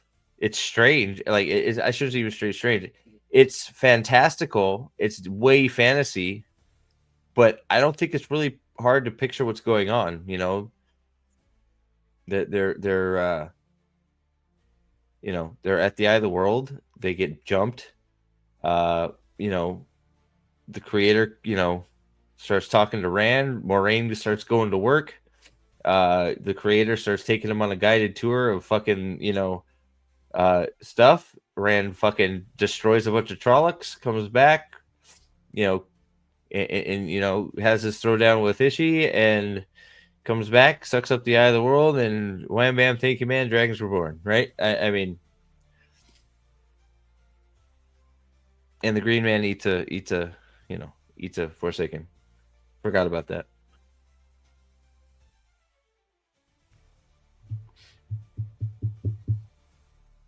I could play the entire Eye of the World detail in my head. Right, exactly. Yeah. I have a picture of what I have a picture exactly what yeah, exactly. So I don't know. I don't know. I don't know. All right, here we go. Let's keep going. ending. I'll let you be the judge. Rand transports Not weird. into the clouds and becomes a giant, and he fights Fireface Balsamon as a giant, and everyone can see them up there fighting like two kaiju. How is this explained? Don't worry about it. Balsamon uses a black staff, Rand uses his master's power wrought blade, and they're fighting, and Rand also realizes their battle is What should you do? I slogged through Oathbringer and now I'm over it. I slogged through Oathbringer. Oh, double, yeah.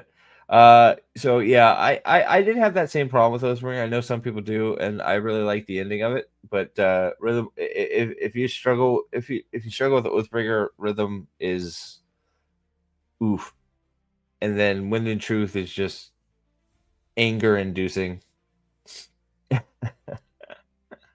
Like before the show came out, people in my WoW forums were hoping they would fix the end so it ties in better with the other books. What do you mean? I don't understand that at all. It ties in with the books fine.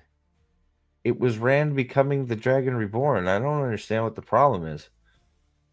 Like, prophecy fulfilled. He goes, he sucks up the fucking yeah. He goes, he sucks at the. It's so weird. Like, he gets the source of power. The Dragon Banner, the Horn of Valyr are there. Like, I don't. Yeah, poor Green Man for sure. I just, I don't. Whatever. connected to the battle down below, and whoever wins here will power wrought blade, and they're fighting, and Rand also realizes their battle is connected to the battle down below, and whoever wins here will decide whether the Shan Chin or the White Cloaks win here. Why? The pattern. That's all I can say. But Rand remembers the Obi-Wan lesson.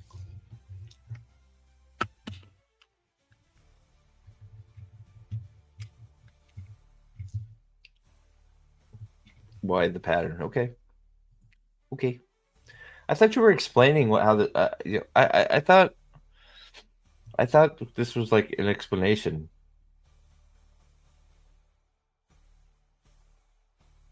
Yeah. So right, I agree 100%. Thank you. Like I don't. Yeah. On screen, yeah. Oh, well, Rand didn't do it. Late to the party, Rand didn't do a single fight in the show, unless you call the Turok thing a fight, which I don't.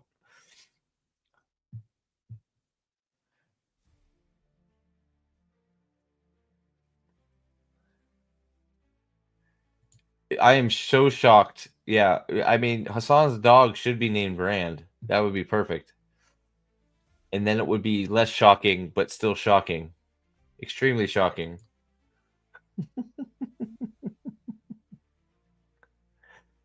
Yes. So that I was waiting. Thank you, Aldan. I'm glad I was waiting for Aldan or Dane or Gadfly or somebody that can talk better than me to pipe in.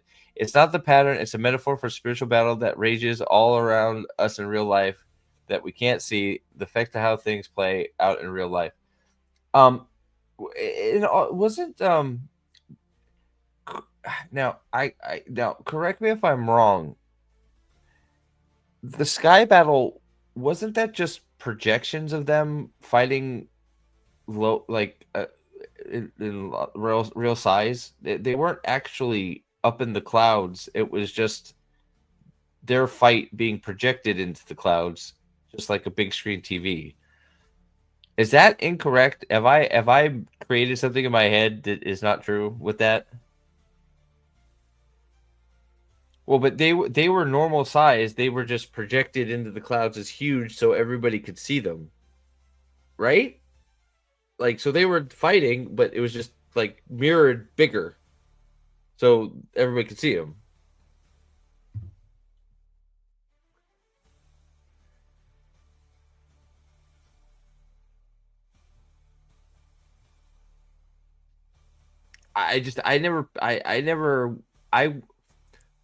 Can we can we agree that? Well, tell me if you agree that calling Rand and Ishii two giant kaiju fighting in the clouds is inaccurate.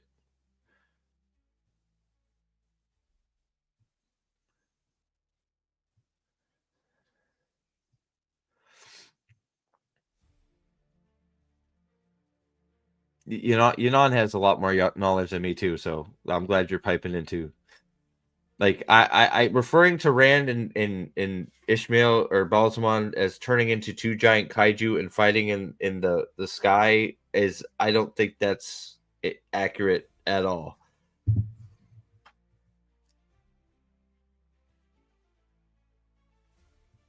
Now, if you guys tell me I'm wrong, I will, apologize and bend my head in shame and cut my head off. No, sorry.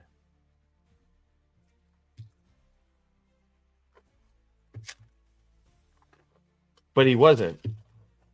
But that's the thing. He wasn't. It was a projection of him fighting in the clouds. Rand and Ishii did not turn into giant monsters.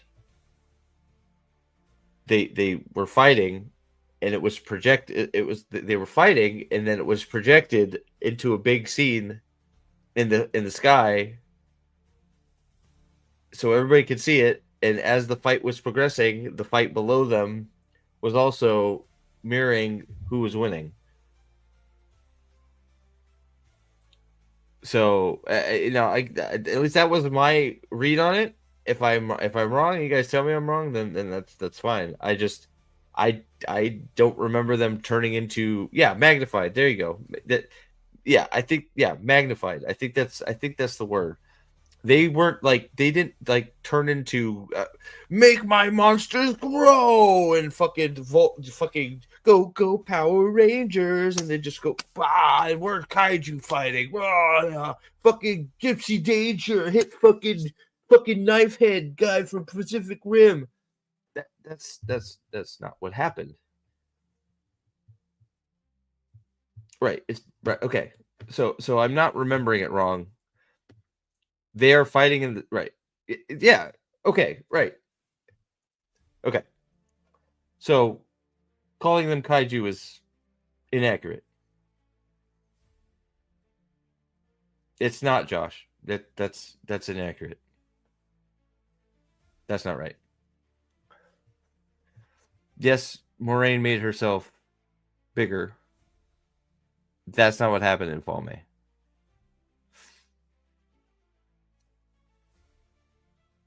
As far as I know, now if you guys tell me that's what happened, then I will reread it and be like, okay, I pictured that completely wrong. I do that sometimes. I get the picture in my head of what I think it is, and then I go back and read it. It's like, oh shit, I got that completely wrong. So, but I didn't get the impression that it was like Moraine's giant grow spell to let Rand and Matt get out of town, or to let them get out of Whitebridge. I didn't get the impression that that's what happened at all. I got the impression that they were fighting and they were projected bigger, like a light show. So, well, it's like says, why I say it's both. You could look down on the enemy. All the projection did the way it made him bigger. So, I mean.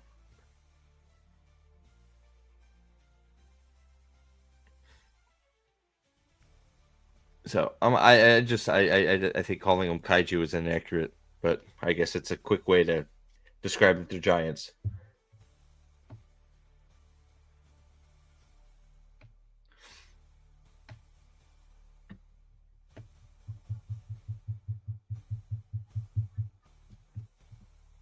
Sorry.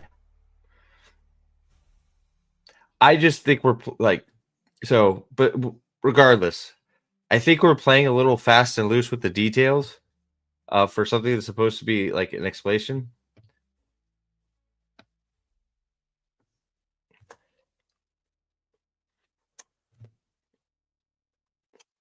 And just being like, why was the battle going? It's like,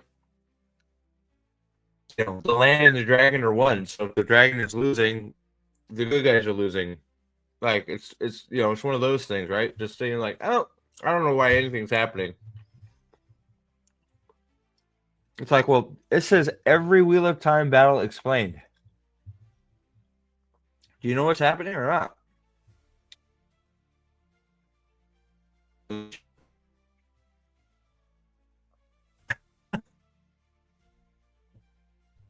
It's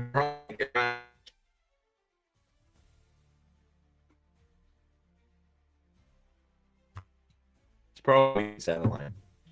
I'm the one that's out of line, right? Yeah, it's okay. I figured.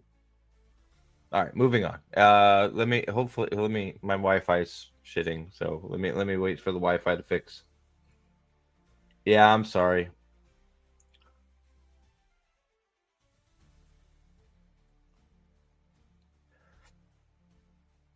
Come on, come on, come on, come on, come on.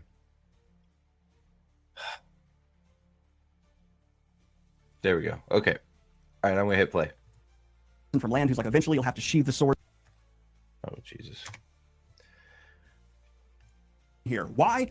The pattern. That's all I can say. But Rand remembers the Obi-Wan lesson from Land, who's like, eventually you'll have to sheathe the sword into yourself. I'm gonna do that. And so he like does a move.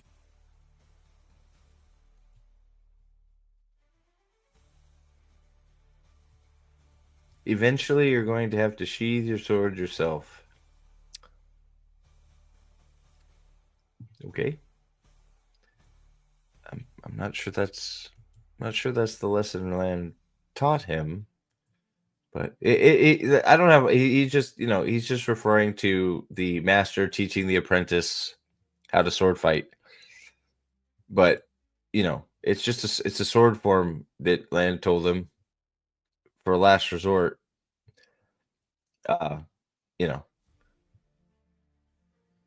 It was a. I'm going to show you this technique that if all else has failed, you can use it to, well, at least down your opponent and probably yourself. It's just, yeah. So just, it just say so Land just being a psychic being. You know what, man? I know there's going to be a moment where you're going to lose and you need to, sheathe the sword. It's like, okay, we're. It's just like, it's like, this is a sword form. You may have to use it sometime. That's all. It's look, it's a little bit of a nitpick. It's not a big deal. Moving on. That leaves him really exposed, and Balzamon takes advantage of it. But the same thing also allows Rand to like score a hit on Balzamon. He's not really. Wait, what? It leaves him really exposed. Dude, do you know what sheathing the sword is? He's stabbed. What? Like, hold on.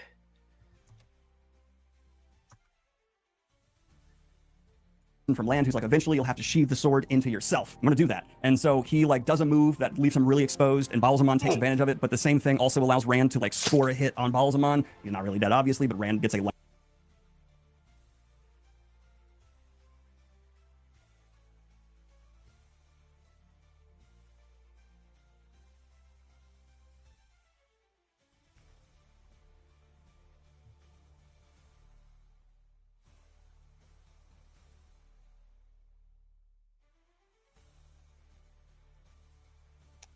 Is he saying Rand stabbed himself with his own sword?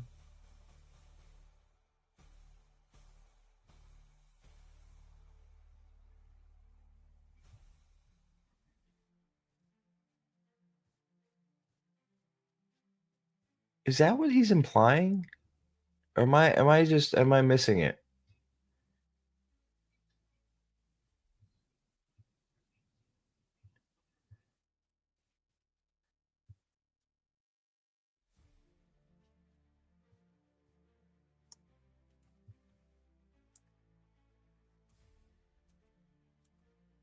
White Cloaks win here. Why? The pattern. That's all I can say. But Rand remembers the Obi-Wan lesson from Land, who's like, eventually you'll have to sheathe the sword into yourself. I'm gonna do that. And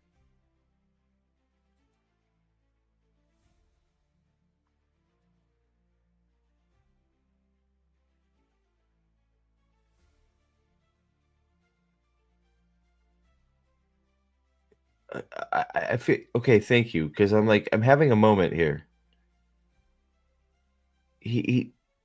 He sheathes Balzamon's staff into him so he can get a killing blow with his sword. So he lets him sheathe his staff into him, and then he stabs him with his sword, because sheathing the sword creates an opening for him to attack Balzamon, so he can't get away because his sword is inside of him, or his staff at this point.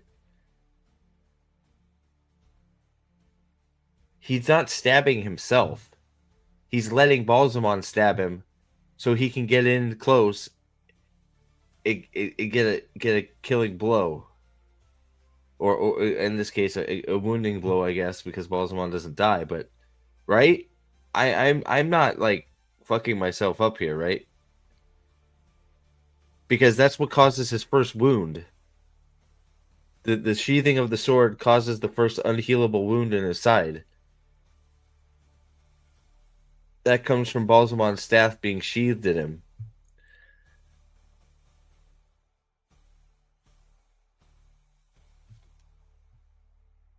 Right? So sheathing the sword is a common thing. It's the idea of taking a non-lethal hit that will allow you to return a lethal one. Right. Exactly. So he takes the hit in the side. He gets the unhealable wound. Now that his sword is occupied and in him and he can't use it anymore, he hits him.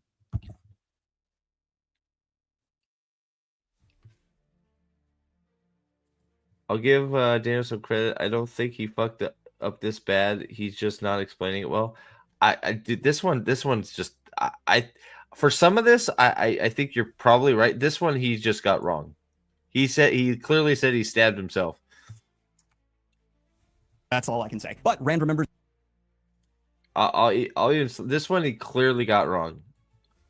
the Obi-Wan lesson from Land, who's like, eventually you'll have to sheathe the sword into yourself. I'm gonna do that. And so he like does a move that leaves him really exposed, and Balsamon takes advantage of it. But the same thing also allows Rand to like score a hit on. Okay, I think you're also right. He does a very bad job explaining it.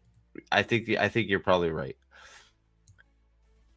He's in. It's like he's in such a hurry to say stuff that he fucks it up. Yeah. No. Yeah. It's just he explains it poorly. Yeah. He said, well, he goes, sheathe your sword, and he gives the motion like he's stabbing himself, and then he explains it very badly. Yeah. I think I agree. Yeah. All right, moving on.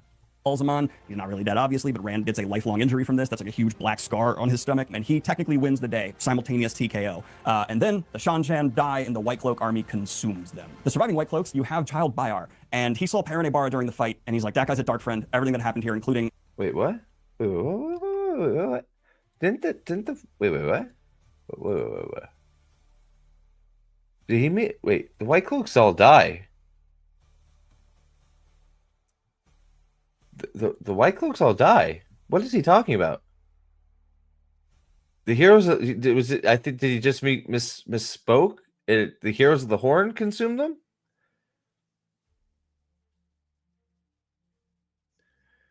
Simultaneous TKO. And then the Shan die, and the White Cloak army consumes them. The surviving... I think he misspoke and meant to say the heroes of the Horn.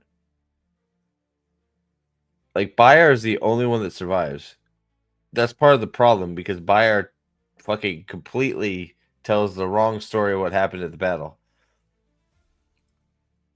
Yeah, the Shan-Chan get white, or the White Cloaks get wiped out. That's part of the issue. Bayar is the only one left to tell the tale, and he tells it completely wrong because there's nobody that was actually there to correct him.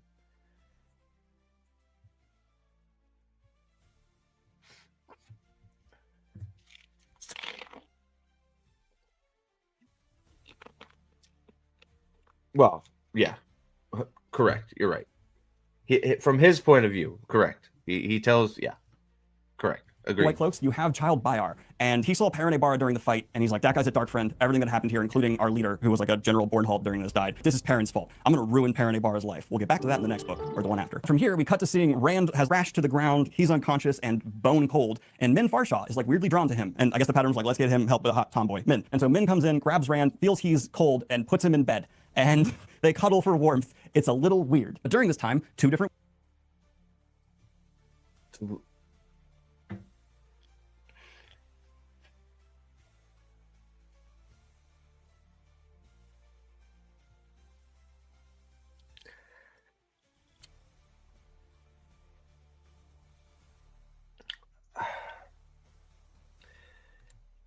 He's ignoring everything prior to this scene that happens with men to get her here.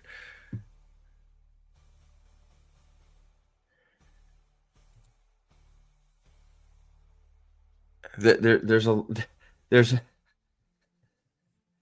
it's not that weird at all. Like it's Rand is dying. He's fucking cold. What's the best way to warm up your internal temperature? Body heat. And he knows that he's like, she knows like she knows this is gonna be her guy. She's just stops denying it. Right? I mean, it's like this is one of the points where she's just like, well, this is my lot in life. Uh, I've been denying I love this man. Well, I gotta save his fucking life because it's like it's the first step in men just embracing that. She loves Rand. In my opinion, like why I don't understand why that's weird.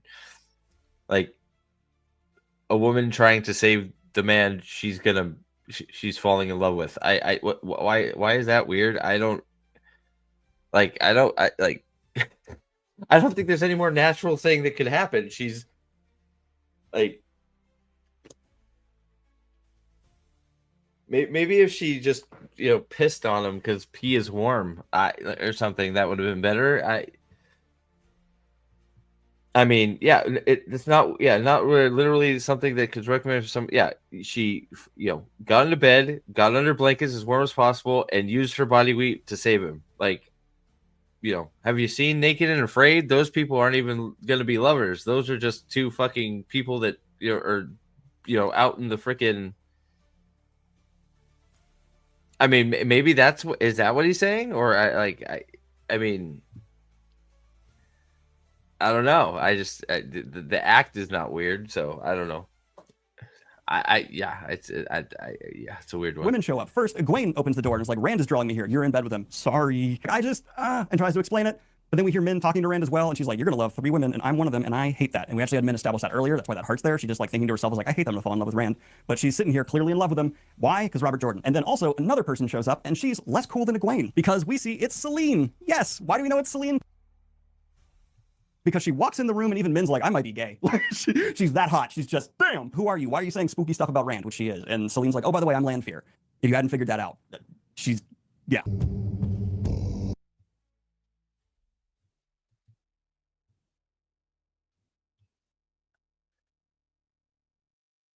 Well, it's Tavir. It's the Taviran kicking in. Rand is dying. I mean, that's why everybody comes. He's pulling everybody to him. Like, I'm pretty sure, isn't that? I feel like that's explained in the book. He's in fucking mortal danger, and he's pulling everybody to him.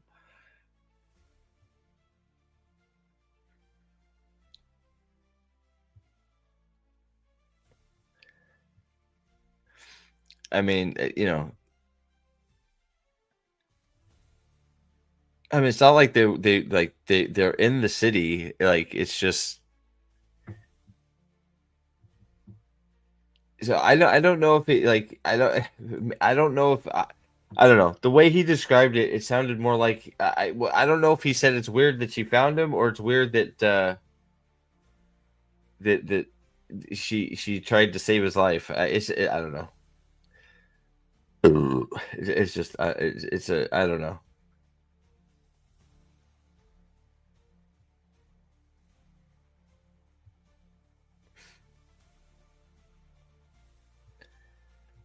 I have a personal pet theory that the pattern might be a little sentient. Yeah, I mean, I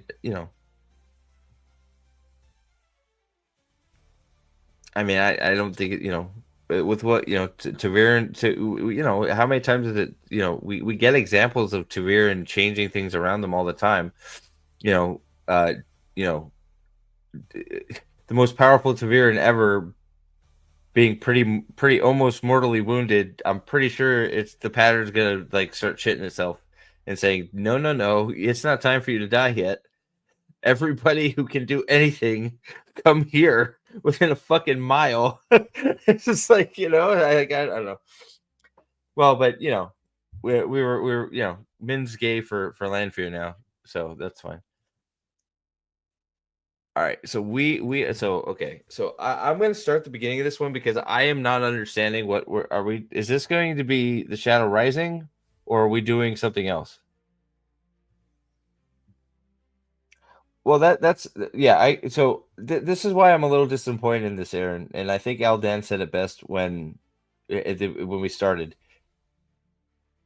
Anybody that's watched any Daniel Greene knows that he knows the Wheel of Time. I know he knows the Wheel of Time. He probably knows it better than I do. So I don't know if this is just a rush production or a one take. But he's missing stuff. That he shouldn't be, and I know that he knows. He's making some weird statements, which is I think show based. So he'll make a weird statement or he'll make a weird comparison, which I think is from show delusion. And he's been factually wrong on a few things, not a lot, but we all know he knows this shit. So it's a little bit disappointing that like he doesn't like things like, I mean, it's a small thing, but like not naming Gato Kane and including him. If you're gonna include him, just call him Gato Kane. Like now that but it's just like that's a small tiny thing, but there's things that like he's just gone fast and loose with. It's just like, well, you're calling this an explanation and summary. Like, so are you like you should be explaining and summarizing? I know you know. So like, is it just you want to get through it? Because that's just why I don't know. Aaron, no, you got it back to front. The pattern is definitely is weird. It's made up of construct of George's imagination that warps probability, so weirdness should be expected. Okay, yeah, it's sloppy. Yeah, I think I think that's Frank. That's absolutely right. It's sloppy. I think he's just like let's shoot this and get it done, and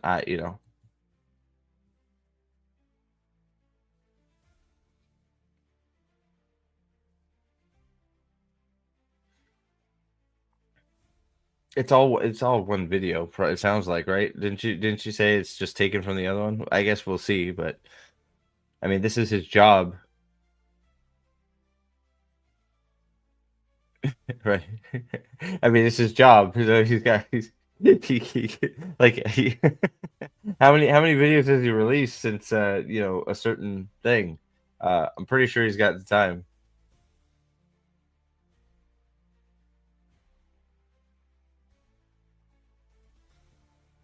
Look, he's got a big following. I don't I don't care about all that. I care about that he's an expert in the material and he's not doing a great job. It's okay at best. He's rushing and he's glazing over some stuff and he's missing other stuff and he's getting some stuff wrong. Stuff that we all know he knows. He knows better than this. It's pretty fascinating, to be honest. Yeah, well, that's he knows. We know. I know he knows it. You know he knows it. We all know he knows it.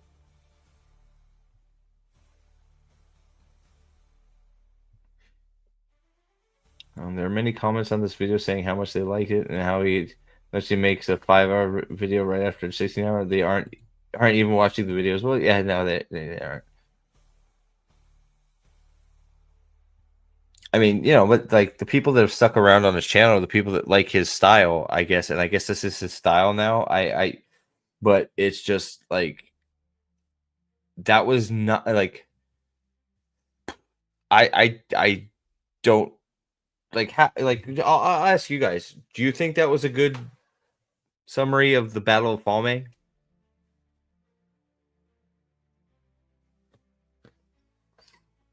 Oh, there's a lot of people watching, at least clicking on it. I don't know if they're watching the whole thing, but I mean that seems to be a general thing with a lot of bigger YouTube channels too. There's a lot of people that comment and pretend that they've listened or watched it, but they don't.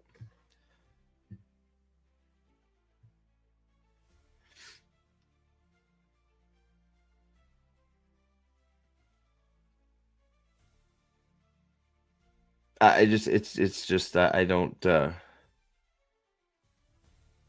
Does he? When he gets to the last battle, he has mistakes all over the place. Oh my god. Ugh. And I think it's probably better as a part of a book summary, maybe. But this is just maybe I don't know. I mean, the Eye of the World summary wasn't great. Well, that's yeah. It's like this is a summary, so like you should saying I don't know reasons. That's like I don't know. That is like the answer of somebody that just sort of doesn't like it. I don't know. It's just weird.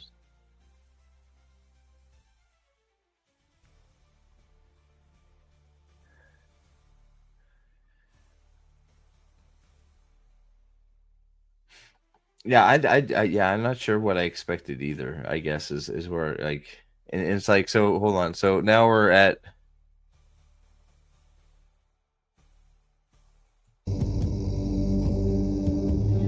But first, let's get to my favorite scene in possibly Wheel of Time. Not gonna overhype it. Don't overplay it. Stay calm, Daniel. Stay calm. It's happening. Oh, it's happening. Oh, yes. Buckle your butts. As I said earlier, both Gawain and Galad, Elaine's brothers, have stuck around. All right, so I have no idea what we're doing. So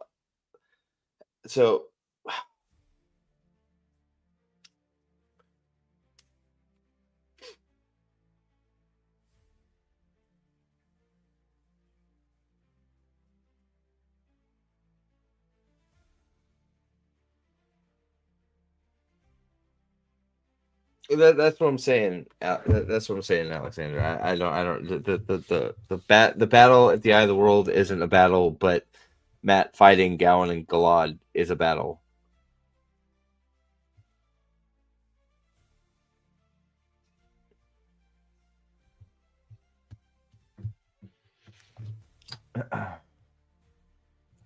It kind of makes me sad because you look at how much Game of Thrones has people doing deep dives, and Wheel of Time kind of doesn't. And what it does have is stuff like this missed opportunity. Yeah, I mean, I think he could do. I think he could do a fine. I think he really could do a fine summary. But I think he's just so, you know, in the fast talker, one shot, get it done mindset that he's just get through it. Did we skip Tarwin's Gap but yes. We skipped Tarwin's Gap. We didn't do Edmund's Field. What else didn't we do?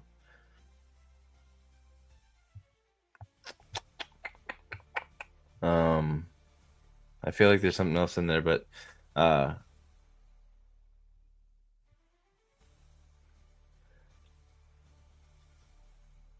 yeah, it's so we're doing the staff battle, which don't get me wrong, it's yes, but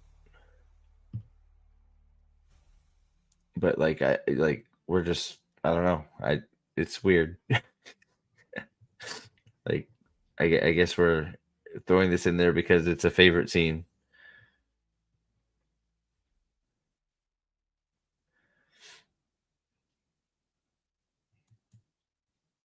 Well, that's fine, but like just be consistent. If you're gonna just if you're gonna add every fight in this recap, then just put the other thing.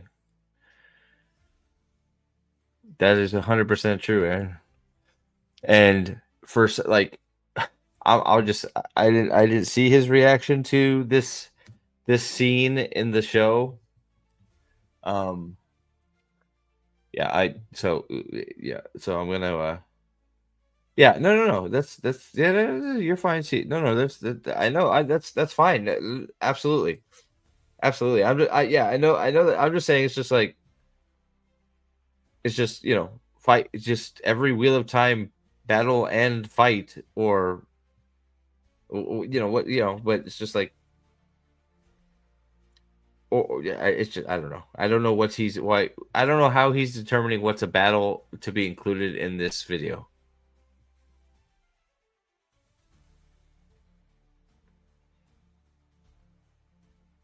That's all. That so just and it's like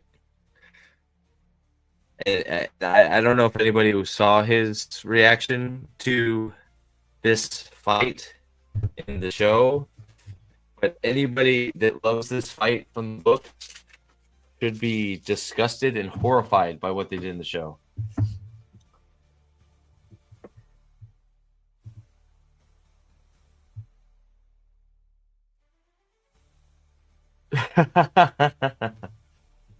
he us on Dragon Reborn, but Edmund's Field is in the Shadowing Horizon.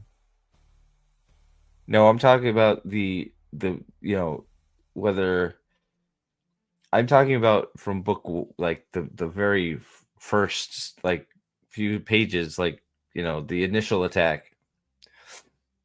Like I know that the return to Winter's Field. I'm talking about Winter Night. There you go.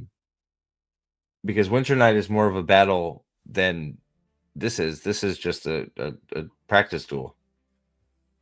Now I know the battle at Edmund's Field, Perrin coming back is obviously in the future, but like I'm just saying, like in terms of like what we're calling battles, like Winter Night is probably easier to explain than some of this stuff, and it's definitely a battle. Like half of it's done off screen, but like you can still explain what happened, and it was a battle. Whatever.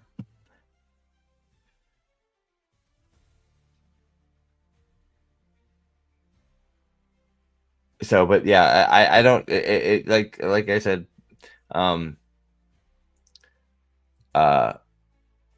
if that is a scene which, well, most people that have read The Wheel of Time know that scene, love that scene, think that scene's great. If you can say you love that scene and then watch the show and how they butchered it, you got some integrity problems.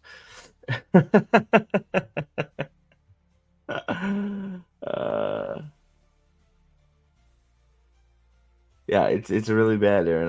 I don't blame you. I couldn't even hate watch the TV show. I gave up after season 1, tried season 2, the first episode, and I got so mad I couldn't go on. Yeah, it's amazing how many people are the same, tell the same story. And I don't blame you one bit. You'd be shocked if you saw what Fall May was, or what Matt's fight was, or any of that shit. It's all trash. It's all trash.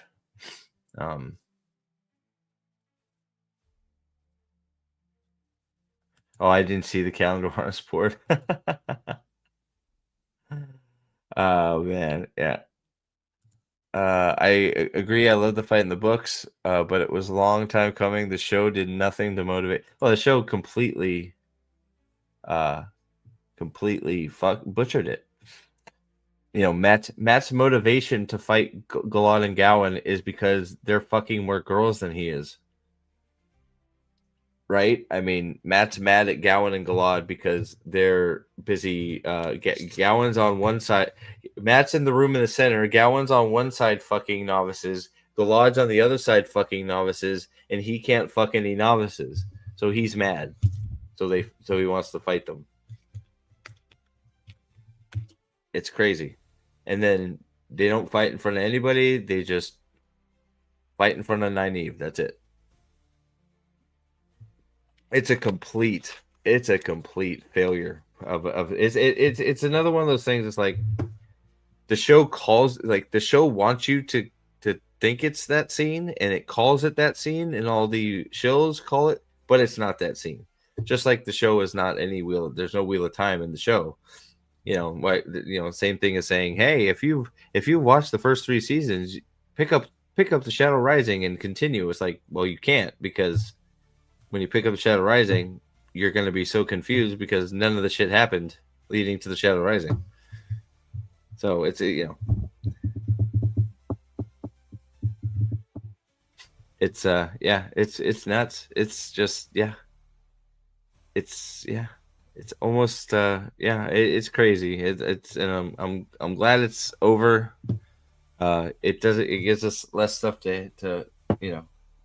Eventually, I'll find something else to sort of not so figure out where to fill that void with. But it's just yeah, it's still good. It's still good. It's over because it was just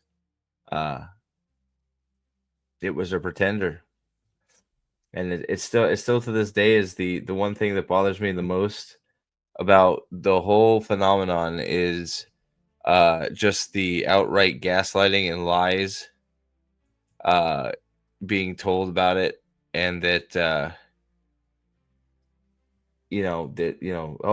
season 3 was finally getting good, and season 3 was the closest. Like that's that's the thing that they keep. Season 3 was the closest to the books yet, and it's like no, it wasn't. What are you talking about? Rand had 15 minutes that was pretty good. That's about it. Like, you're just lying.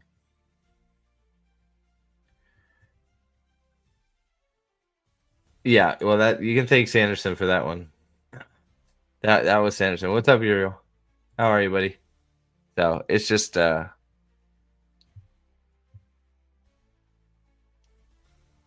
it's wild. So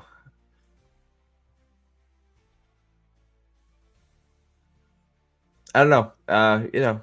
Well, Daniel Greene's not doing. He's not doing fantasy news anymore, right? So maybe he's moving on. I don't know.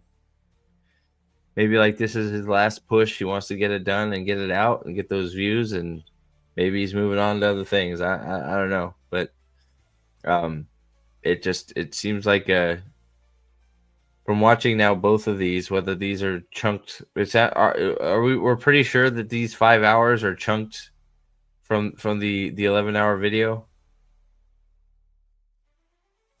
and he just like pulled them and edited a different video together. Yeah, I mean, it makes sense. So I'm yeah, I don't know. It just seems like it was, turn on the camera, let's go. That's and well, hey, people are watching it. True. 100%. 100%. All right, everybody. It's getting late. I got work in the morning, so I got to get some rest. But yeah, another eye-opening freaking video there. I just I know he knows it. I was expecting something else, I think. I just I know he knows the book. I was, waiting for a nice detailed summary. The whiteboard just like the whiteboard makes it even more confusing just because it's supposed to be goofy, funny art, right? I think that's what it's supposed to be, right? It's like, haha, look at the fucking stick figures and shit. It's like, okay. So I don't know. I know he knows it. He could probably do a really, really good summary if he took his time and wanted to, but and I think Aaron, I think that's the nail on the head right there. Daniel hasn't done a good video on Wheel of Time since the show came out. I think that's the show bias and all that is it comes through on all of this stuff. It's pretty clear. So, but thank you all for being here, and I will catch you guys soon for, I don't know, more of this, more of that. I don't know. We'll see what's next. Thank you guys for being here and hanging out and all your awesome comments. Thank you for the super chats and late to the party, Miss Martin, Muses, and Sam. As always, thanks for being a member for 22 months. And we will see you guys all soon. Bye for now.